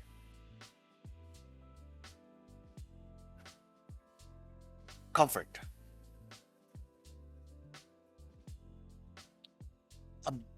A bustle of light activity, not yet quite so annoying. There seems to be some ruckus in the shop today. Celeste is not at her post, and instead it's two Gellimorns out there. You hear a rustle in the back, and then Croaker comes running through the door, bloody hands. Excuse me, pardon me, and she jumps over the counter and heads straight into the back. Elowen will probably perch on top of one of the countertops near Gallimard and just ask, "Busy day today?"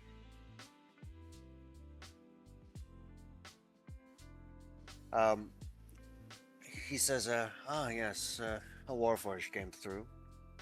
Something's strange about her build." So Celeste's having a look, and they just called Dr. Croker, so I suspect that's probably not good. Hmm. Strange how. I assume you gotta look at. Uh, I had a glance, a passing glance.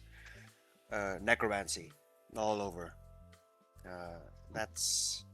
I do not know how necromancy is related to automata. I'm deathly curious, but apparently she's a lady, and I'm not supposed to be looking. Oh, that's interesting. I've never heard that before. Usually people come to have you look at them rather than the reverse. Only women allowed, I suppose. Well, I'm sure Celeste won't be able to resist talking about it as soon as they're done. And then probably will hear like some very loud exclamation of Celeste's voice off in the background. Barely keeping it to herself right now. She says, he asks, "How's the mountain? How, how are preparations ongoing for the Endless Host?" Calm for now, thankfully, between seasons, but it's it's going. I think Rathal and the other Latiendur are having a bit of a time of it facing these things.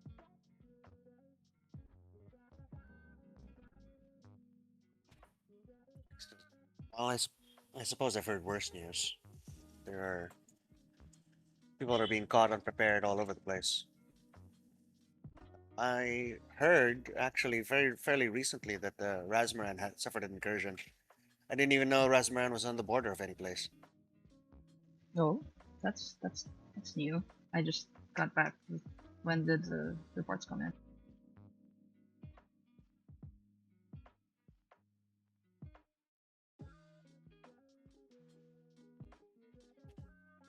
Literally yesterday.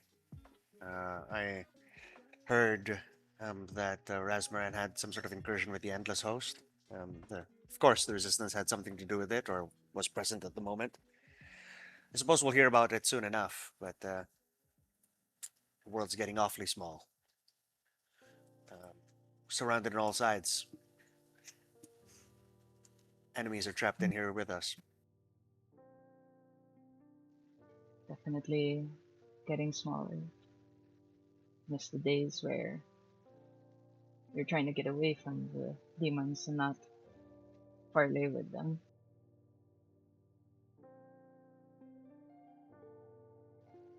I've heard. Have you heard anything about all of these summons that Celeste and some of the others received? I have not been prying in the least. There has been a lot more on my table here. But I suspect it's about all of the movement across the plains. It's getting harder and harder to summon demons these days. Um, a lot of them have chunks missing out of them or are changed in some way. Um, Demons are supposed to be infinite. It's a statistic improbability to summon to constantly be summoning um, damaged or changed demons. So the stake at the Nars altering something about the planar mechanics. Or she's such a weight in the abyss that it's drawing everything to her. Summoning spells, portals.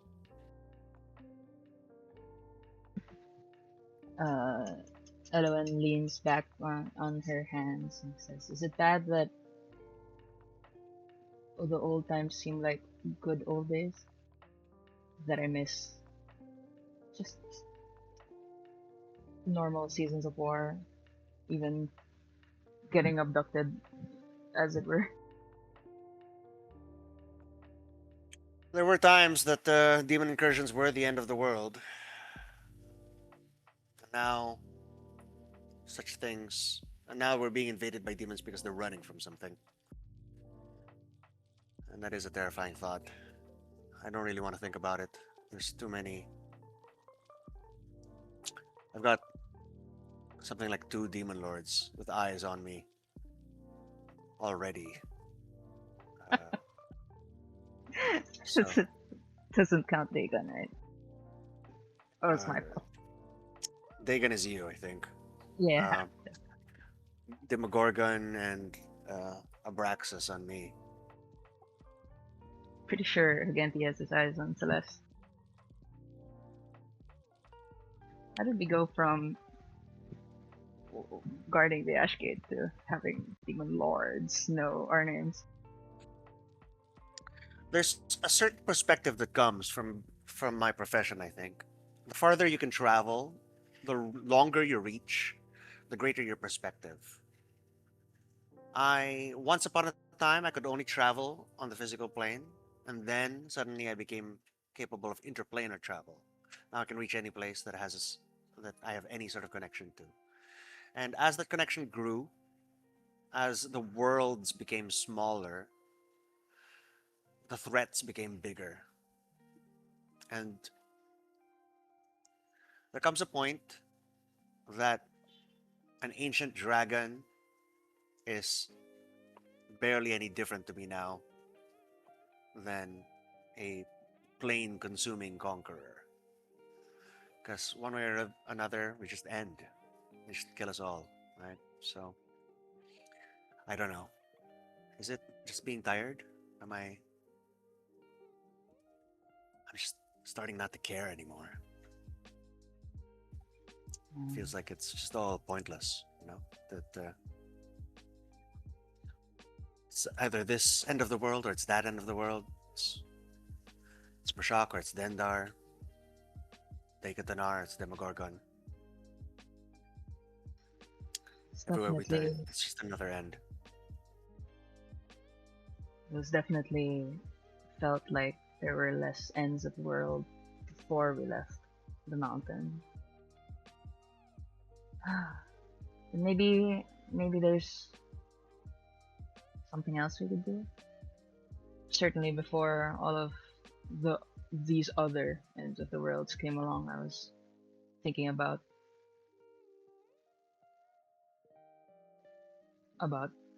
my parents, but I don't even think there's time to think about that right now. But maybe let's take a break from the end of the world. Let's go find something that needs doing that's not currently end of the world related. Maybe somebody needs some help. I saw Koldea earlier. Maybe some of the Kitsune sisters have something going on. Maybe there's something to that. Maybe my view has just been too large, too wide.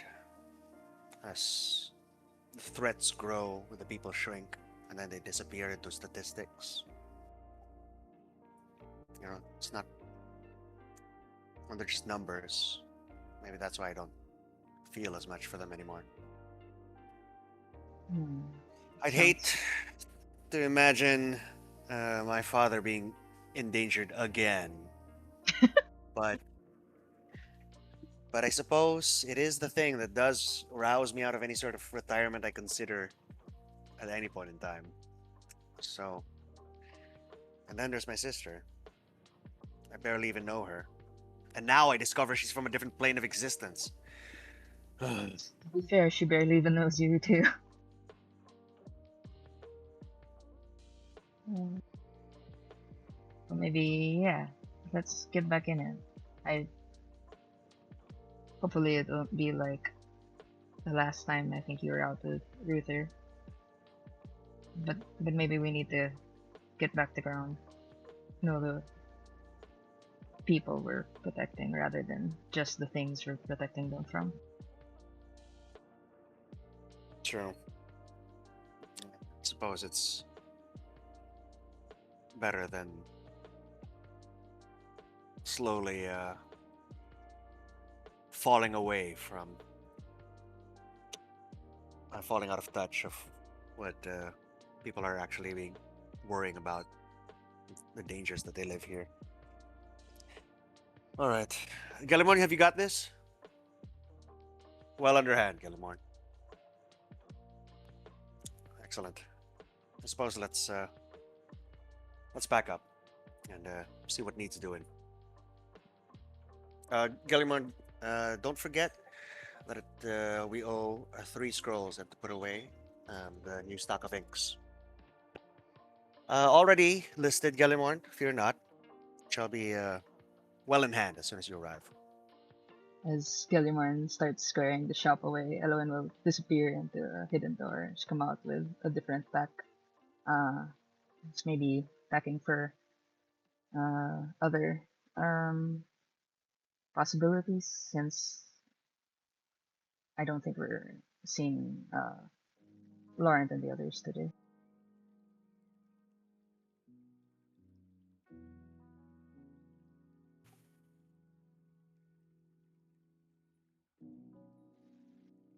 Bringing anyone along?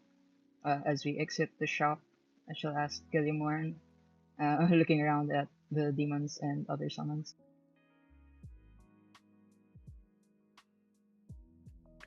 He says, it's okay. I'll have them tend the shop here. If I need anyone, I'll summon them on the spot.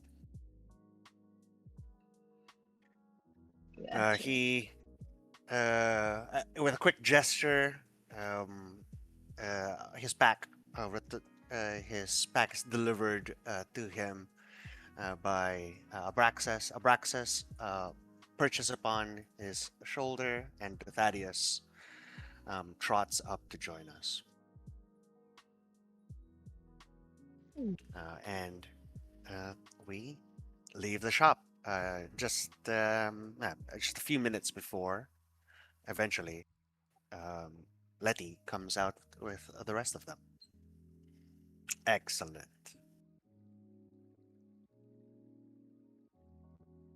Okay.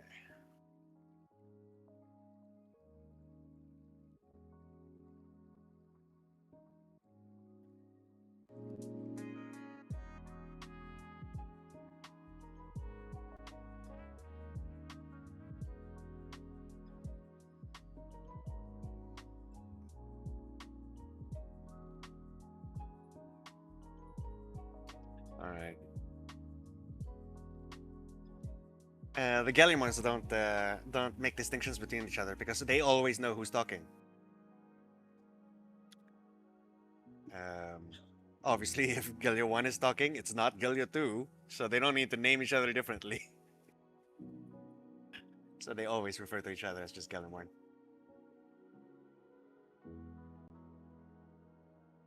Okay.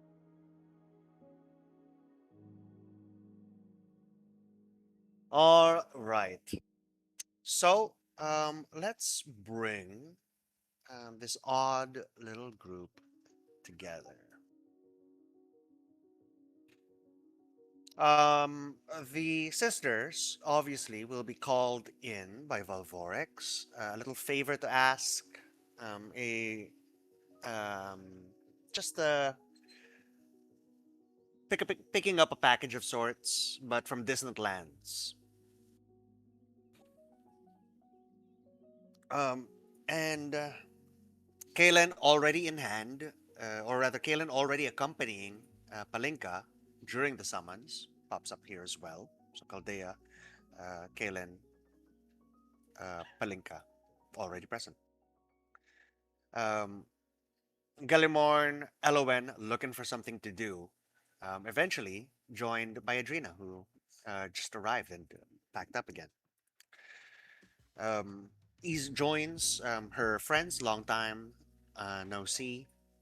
The other members of this trio, the two Lethiandi, rejoining us. And Letty, without any real understanding of where her feet are taking her, she just shows up. Before you know it, you're at Valvorex's office. Kalen's with them.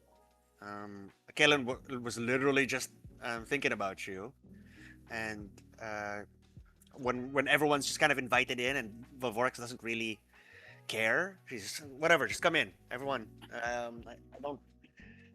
It's not important who it is. I just need people to go get something for me.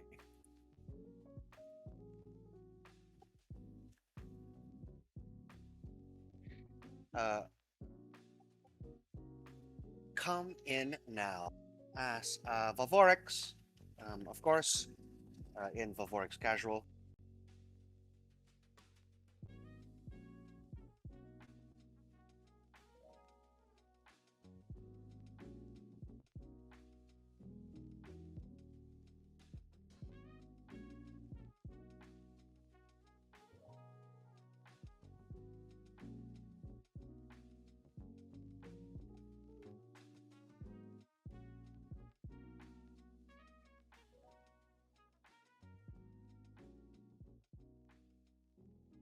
Uh, uh, invites the rest of you in, and she says, "All right, this is large enough, I suppose.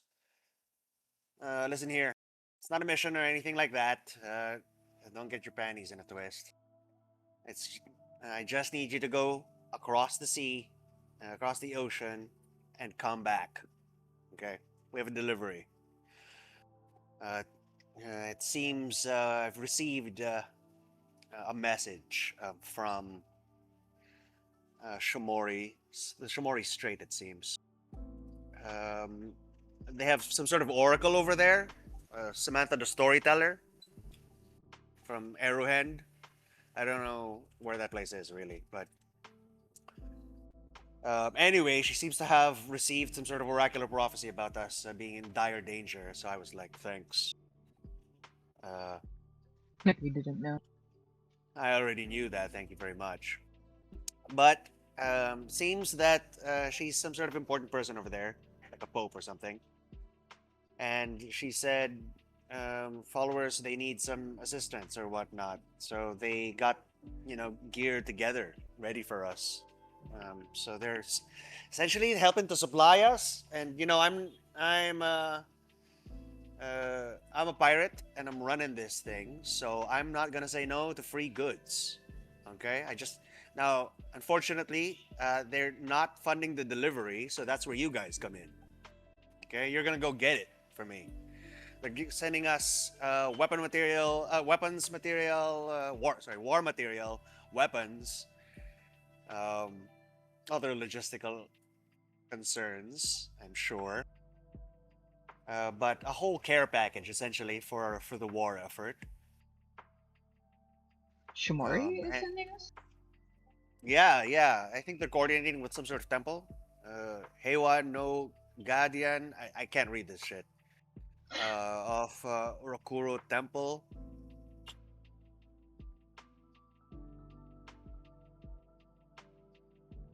So it's some sort of effectively, it's some sort of religious outreach, I guess.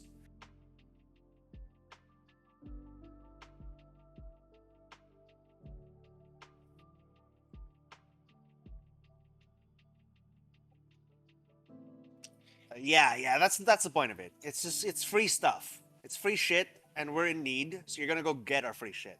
Okay? That's it. That's all it is. I'm not expecting any trouble, but I mean, who am I talking to? You're supposed to be our best agents, right? So you do your thing. If something gets in the way, to fucking blast it away. That's all. That's all that's necessary. Okay. Make it back. Don't get anyone killed. Don't kill anyone. That is doesn't have it coming, I guess.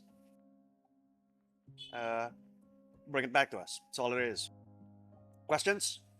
There are no questions. The job is too simple. It was a rhetorical question. That was. Anyway, scram.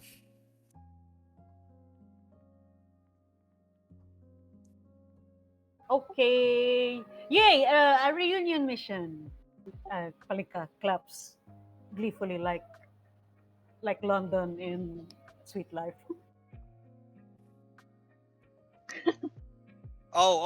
Yeah. You'll want to look for Umemur. Fuck it. You read it. Omemura Kori. There you go. Yeah, that person. I don't even know if that's a male or a female, or something else. Anyway, just say the name out loud a couple of times until somebody answers you. I'm sure you'll figure it out. Is that like a boogeyman? Why do we have to say it? How many times do we have to say it? As many times as is necessary for somebody to answer you. I just don't know who it is, but that's your contact. Are you sure this is a person? Yeah, is it a. What is it? I mean, if it's not, then certainly you are the ones equipped to deal with it. I mean, look at you. You're like there's a fox person, there's fae, there's robots. I think you've got it pretty much well in hand, okay? Yeah. All right, good. Elves, fox people, others, go for it. Bye. Guess we start leaving.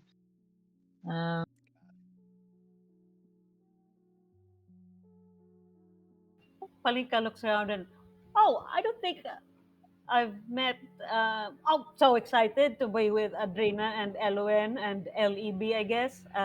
And who might you be? And then she'll boop. She'll point her finger. She'll with a pointer finger. She'll boop Azzy's nose. I think Azzy will try to dodge the booping in the nose because but I don't know. I'm pretty sure Palinka's much faster than Azzy, so it probably would have hit. But she's gonna try to dodge anyway. Uy, grabe, in-join kagad. Boop lang to. Hindi naman to watch. But yeah, so she's gonna look around because she isn't familiar with some of the other folks as well. But she has definitely heard of Elowen, of Chaldea, of Palinka because of their renown in the resistance. And definitely she got some information about them previously before going to the resistance as well, as part of the dossiers. But just not heavy information, more of surface information lang. And Adrena as well. She's just gonna say, my name is Azzy. And then she's just gonna do a slight bow. From the Kanits Kingdom. That's it. It's nice to meet you all. I think this would be my first time to adventure technically with everyone. I don't think she's ever adventured with anyone here, so it's my first time to meet everyone. So I'm excited to go to Shimori with all of you. Introductions start getting made around. Azzy introduced to the upper tiers and as well to the lower. Kalen, at least peripherally known to some of to Chaldea, to certainly to Chaldea, as he hangs around Palinka quite frequently, and at least peripherally known to Elowen and Geldermorn, who, as a result of being around Palinka, will come to understand him. But a first time meeting Azzy as well as Letty. Gellemorn, I suppose, as introductions are being made, get an aside to Letty, since they've already met today. Gellemorn asks, "How was the inspection, the diagnostic? I really don't know what term to use." Neither do I, actually. But it was fine. It's fine. I'm working fine. Thank you. Everyone will zero in on this too. It's like, it doesn't seem fine. They, Celeste and Croaker individually might be a bit much. Uh, I've never seen them together, but are you okay? Yes, it's just well my inner mechanisms were interesting. Provided a good uh a project for both. So that's lovely. I'm happy about that. I am. I am happy. And I mean, if I If wasn't you're tip top shape, I wouldn't be, I suppose, joining. Am I a part of this, or did I just eavesdrop? well, both now, I suppose. But what's worrying me more is that you're a project of both. I don't think it's healthy at all if you've got the interest of both Celeste and Croker simultaneously. Are you sure you're Yeah, okay? sounds kind of dangerous. Is it? They seem very pleasant, both of them.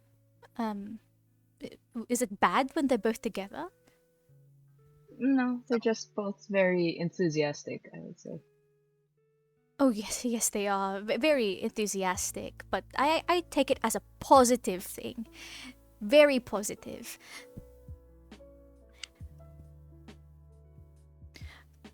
But sorry, I don't think I know anyone here except for Kaylin, but I heard all of your names during the introduction, so it's lovely to meet you all.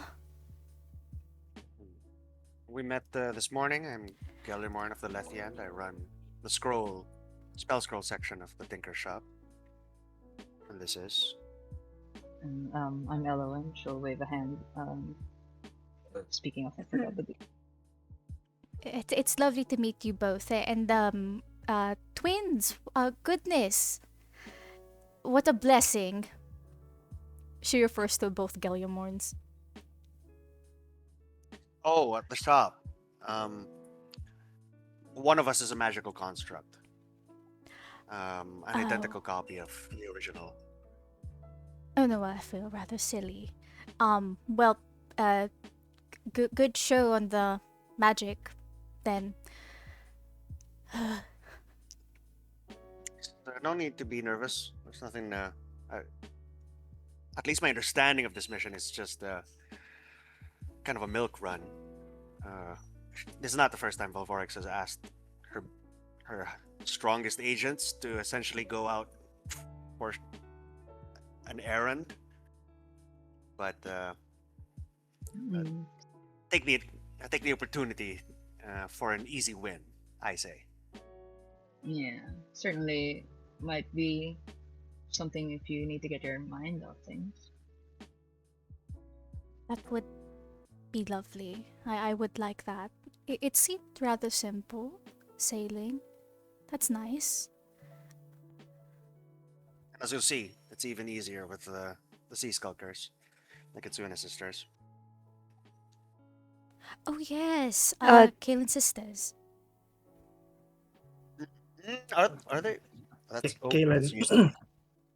Kaylin interjects. Nope, not sisters. We're not exactly related. We're not related at all.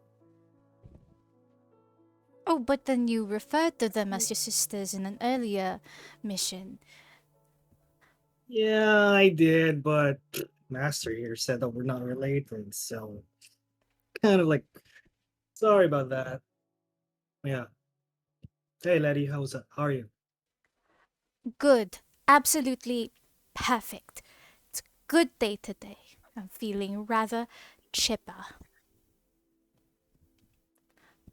Anyone with an insight above 14 can already detect that it's we're not feeling chipper today. Calls it a bullshit. If you want to talk about it, it's fine. It is not bull stuff, but all right. Thank you. Uh,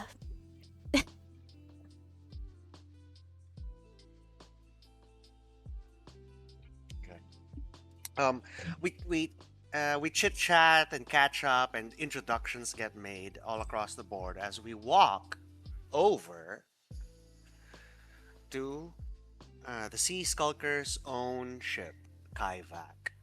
Now, sisters, over the years, Kaivak has continued to grow, and in recent times has finally reached some form of adulthood. And this adulthood involves as well the ability to change form. Not drastically, but quite significantly, changing in essence the style of sailing we do. Um, we head out to port.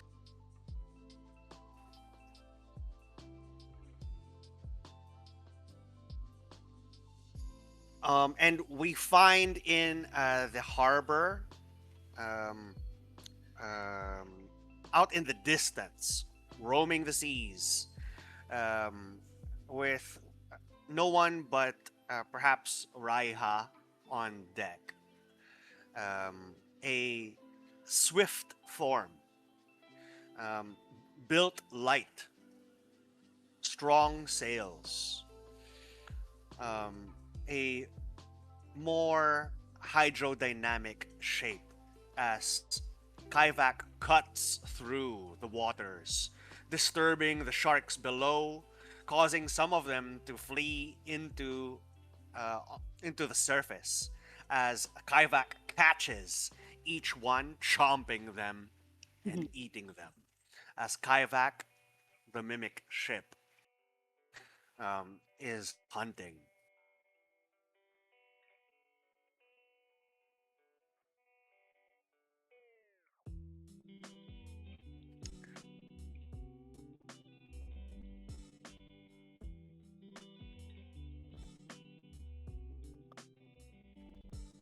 Upon Kaivak's deck, you see a red-headed kitsune sword out, just cackling. Get him! And she's like throwing spears from over the shoulder down into the shoals below. Um, who Raiha, who you never might have considered to be the druid that she is.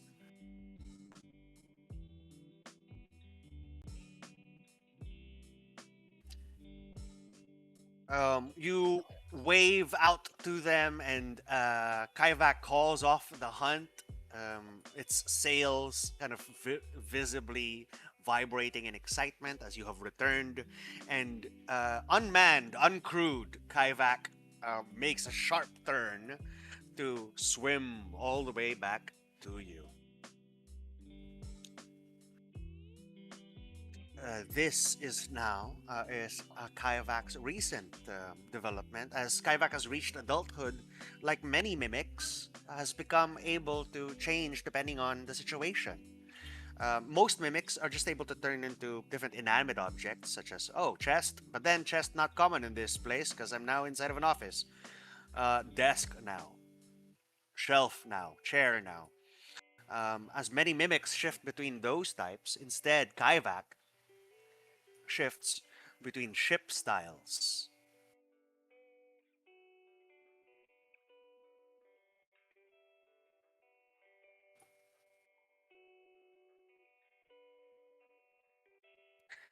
Kaivak's original appearance, the last, a heavy galleon built to carry a great number of troops and supplies.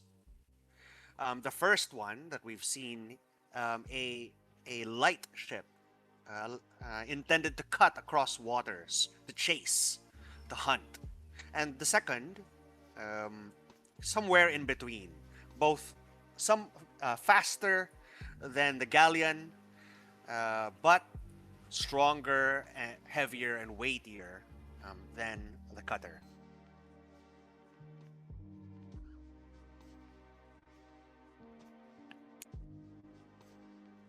You know that it takes about a week for Kaivak to shift between forms. But no time limit was given to us by Captain Valvorex. So what style are we taking? The fast one is obviously going to take us there much faster, but we will need to resupply at some point because we have less room, less space for supplies. The galleon is the most comfortable, and can host and has the largest cargo deck, but slower.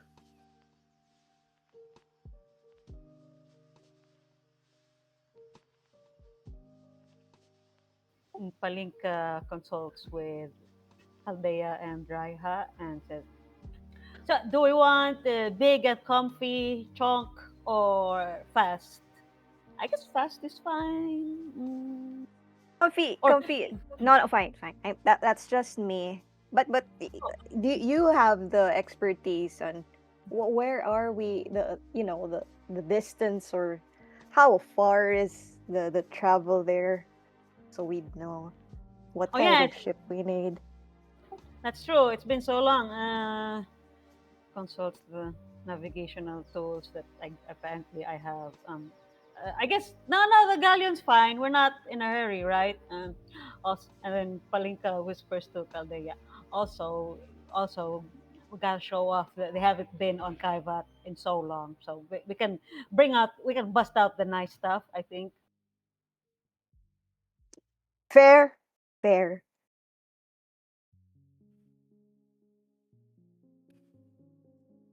Alrighty. So what form have we decided to use? Um, Fastest, largest, or somewhere in between? The largest. I mean, the comfy one, the galleon. Okay, excellent. A slow, meandering journey it is, but certainly a suite of rooms to be used and utilized by this fairly large group.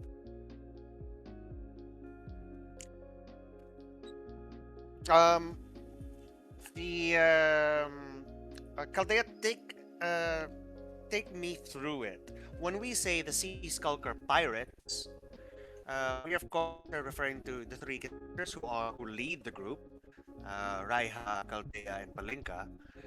But who else are we talking about? What type of people or creatures or humanoids make up the population of the rest of the crew?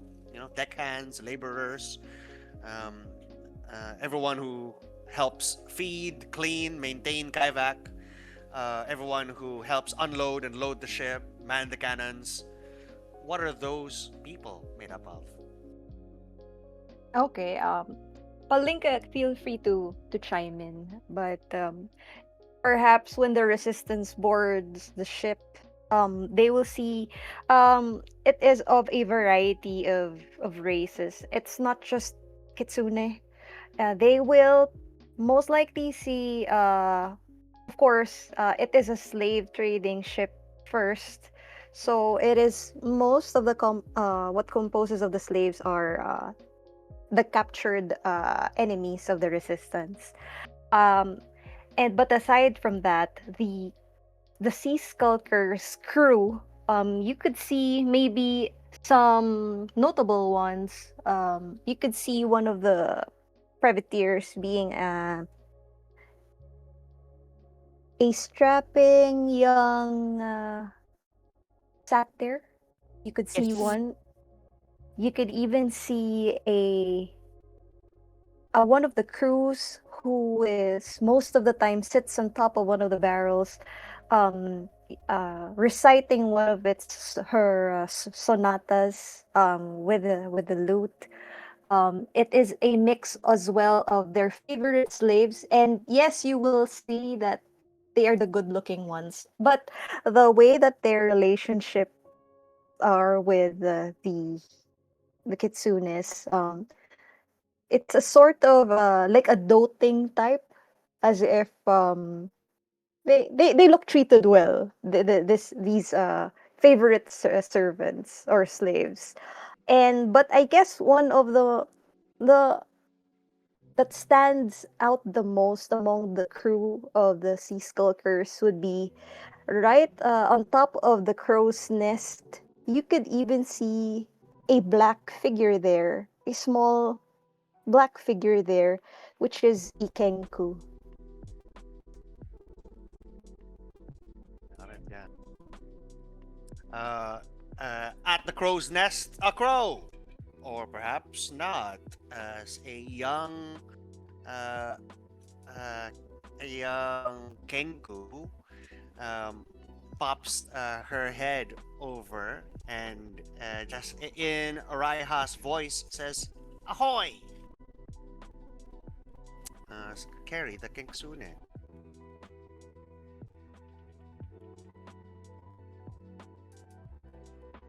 First mate of the Sea Skulkers um, pops her head over and greets everyone by way of, I guess she's hanging out with Cat, so greets everyone by.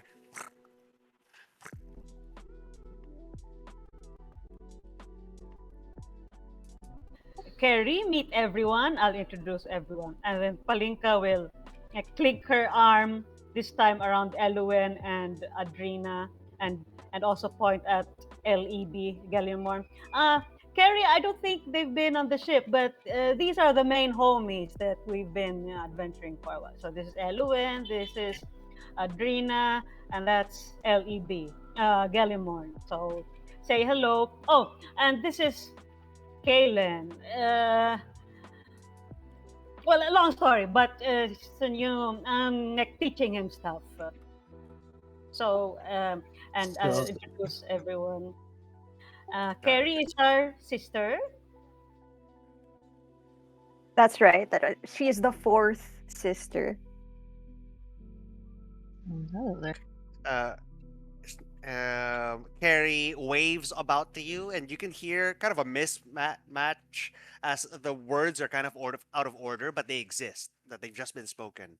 Meet homies. Say hello. Teaching long stuff. Carrie is sister.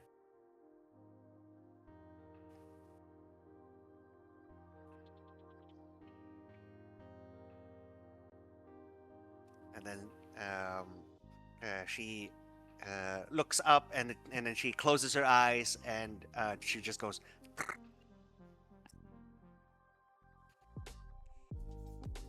Yeah, she purrs in the manner of the cat that she's just been hanging out with.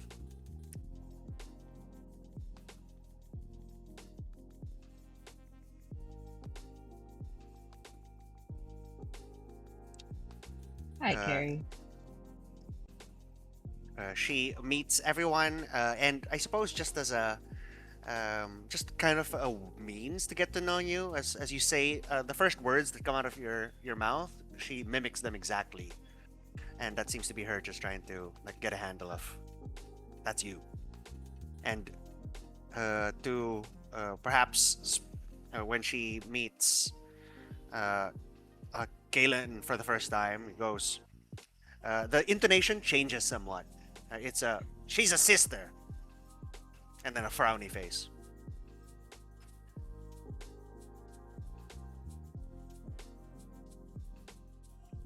what? She. Oh wait, sorry. She. Carrie is speaking to me, saying she's a sister. And she points to herself, and she says, "It is master," and then points to you. Like, fuck. Oh, she's repeating what I'm saying. Okay. Kalen's a cousin, a Kitsune cousin, and he waits to see if she repeats it back. Shakes. She shakes her head, and she points to herself, "Master," and then points to you, "Slave." Fuck. Really, Master? Really? I mean, she, she's very cool and all, yeah, but really, she can't. She's a sister. I can't be a cousin. Really? Can't be a cousin, really. Damn, cold. I see what it is. Then I go, Terry. I see what it is. I see what it is. See what it is. Never mind. It's an awesome thing. Go. She nods her head as if you've gotten you've understood what she's going for. Yeah. Says she points to you and just tilts her head, slave, and then touches your face, like pinches it a little bit. Kaivak. No, fuck that. No, I'm not a slave.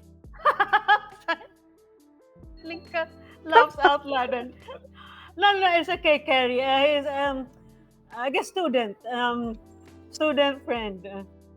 Damn. Yeah, you hear that, Carrie? Student friend. It's okay. Kaylin, stop picking on the kid, okay? I mean, Ew, he started relax. it. Kaivak later. Don't you dare. Don't you dare. Yeah, go ahead. Yeah, and then she trots off to rejoin.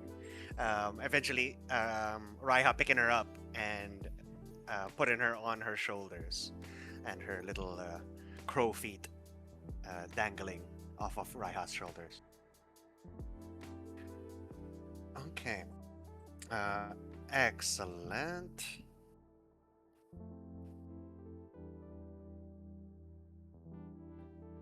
He goes, "Oh, master." When everything calms down, Kaylin approaches Palenka. "Hey, master. Friends, your buddies over there. You know, I can hear." Sorry. He when everything calms down, he approaches you, and he goes, "Hey, master, your buddies over there. You know, wizard guy, very powerful, can kill anyone he wants. Essentially, come on, do me a solid here." Wait. Oh, right. Yeah, you wanted to. Right. Yeah. What's the reason again? Well, anyway, I already introduced you guys earlier. Why don't you I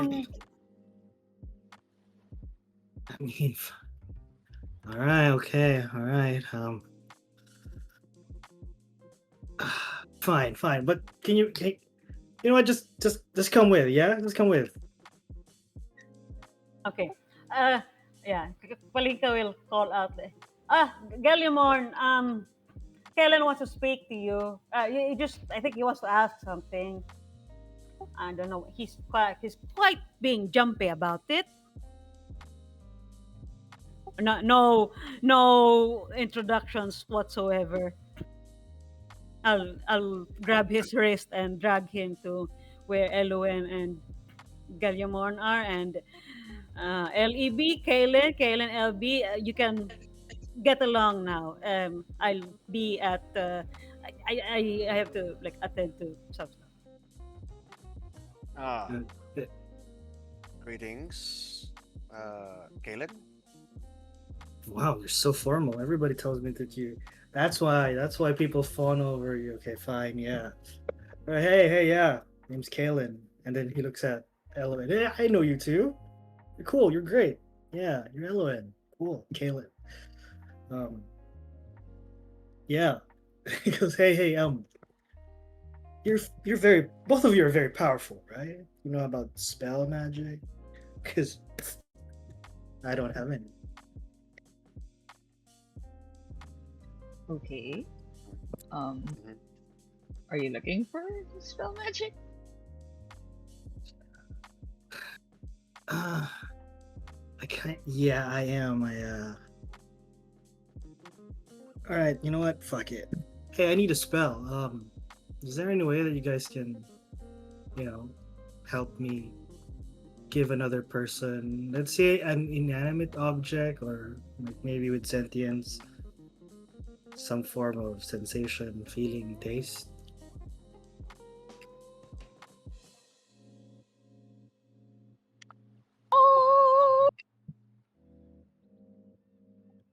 It's an interesting question. I'd be willing to tackle just for academic purposes. Yeah. Uh, Academic. Yeah. However, I am obligated to ask Oh, what it's supposed to be for, because obviously, if it's for something unethical, I mean, I enslave demons, but I'm not a monster. yeah, I never thought of you as a monster, but interesting thought. it's very ethical, you know. Like you said, it's for academic purposes. I'm doing. Fuck. I'm doing someone a solid. Yeah. Kind of like me saying thank you.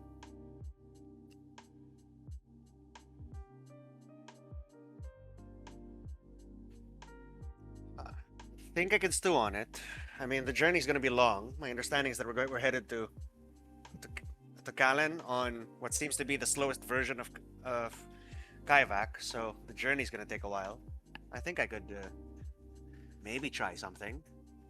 The idea is that someone who can't taste, grant them the ability to taste. Yeah, and maybe as well, you know, if someone can't feel some form of touch, or you know what, let's just go for taste. It sounds now, and I'm thinking about it, sounds funky. Just the taste, yeah. Taste. Okay. I I have some idea. I don't know if I can make it permanent. I don't think that's within my abilities unless I could. I guess I theoretically could, but they would be changed forever. And No, who no, no, no. knows what are the implications of that. But um, the safe route is maybe temporary. But Yeah, I'll need a couple of weeks. I need a couple of weeks to work on it, and we have a couple of weeks at sea, so uh, I think we can manage. he clapped his hands. Fuck yeah! All right. I knew I could. You know, really good. Master told me you're really good. You're really good too, Eloin. Like, you know, tracking, archery. I'm gonna shut up now. Thank you, and all right, goodbye. Sure. Yeah. As he Elowen leaves, smiles. yeah, good. Elowen smiles awkwardly and then leans over to Palinkas and he's weirder than you are. Oh God, thank God. I thought I'm so happy to hear you say that, Elu, and I'm so glad I'm not like him. But uh, okay, I think I was cutting him some slack because he came from Kaicaster, so I don't know the full details yet, but I think their group got really pretty fucked up. So I'm just trying to ease him, or just trying to be a little nicer to him. I'm not sure yet what. And he thought we were related, which is fine but he shouldn't have gone announcing it to everyone without confirming it. Uh, but uh, anyway, yeah, he's weird. I think Is it true though? Are you related? Palinka, Palinka's ears twitch and say, actually, don't know. I have no idea. um, I just told him that I only know Caldea and Raiha, my sisters, and nobody else. It's just always been the three of us against the world, and Master Amurin and all that. But it's just been the three of us, so I don't remember any Kalen or in our childhood. But well, I mean, not all kitsunes are related. Not all elves are related. Not all humans are related. I didn't assume so, but he did say so, so that's why I thought to ask. But it's all right. I was gonna charge him, but Elowen and I were literally just talking about trying to make connections with people that we're trying to save. So I didn't think it was appropriate to charge him 100 gold for any sort of service. Yes. Palikaw like nudge Sage and say, yes, we are all growing softer in our old age. Probably echoing something that Elowen said before. Says the decade-old kitsune to the 200-year-old elves. Okay, excellent work. Um, we make preparations to leave.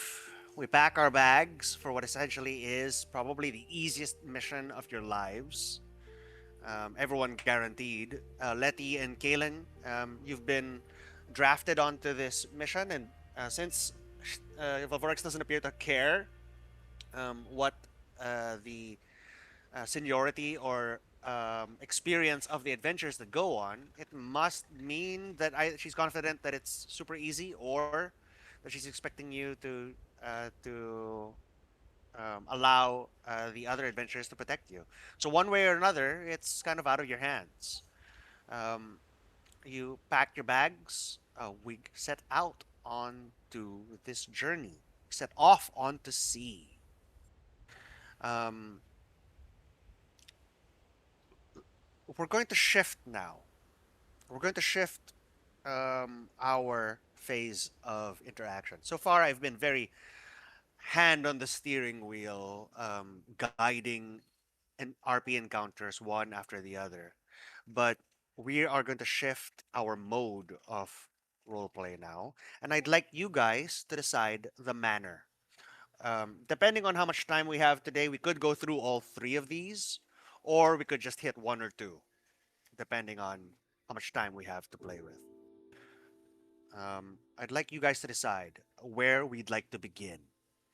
Our options are: we can start with a free for all, first night out on sea, huge, big banquet style dinner.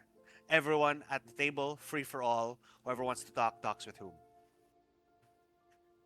Cold open icebreakers, strange mixes and matches, where we'll roll dice to see who encounters whom on the ship. And regardless of whether or not they have chemistry or history, RP happens. Or planned social encounters between characters. So this one, maybe you seek out another person on the ship because you're something you want to say, something you want to confide, or as players, we're arranging a meetup of characters who normally would not interact. Right?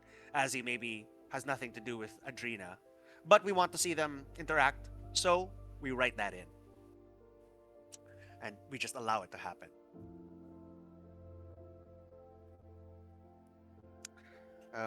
Let yes, a valid point here. Let's we're going to take our dinner break, I think, but I'd like a vote so that I can prepare for the next stage. That's okay.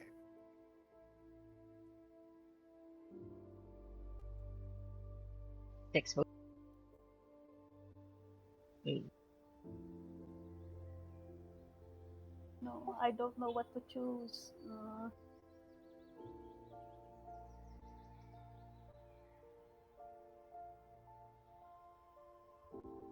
I'll vote in all, so just vote with your heart, vote with your kokoro.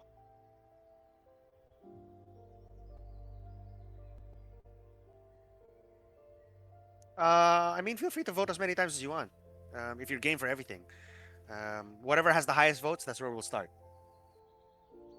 If they're all equal, then I'll make an executive decision.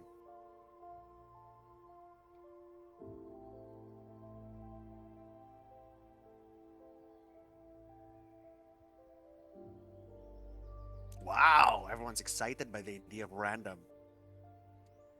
Okay, I've already take the wheel then. Okay, excellent.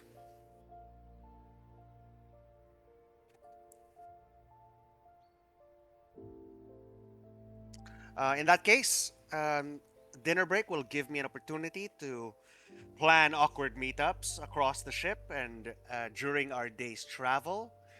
And we shall just see what we get up to. And then we'll give space for our planned social encounters. And then, if there's time at the end, we'll just have a big meal to end our RP session where everyone is just at the table. If there's time. If there's time. For the moment, let us take our dinner break and come back. What time do you wish? It's 7 o'clock. We can go 8 o'clock, an hour, or 8:30.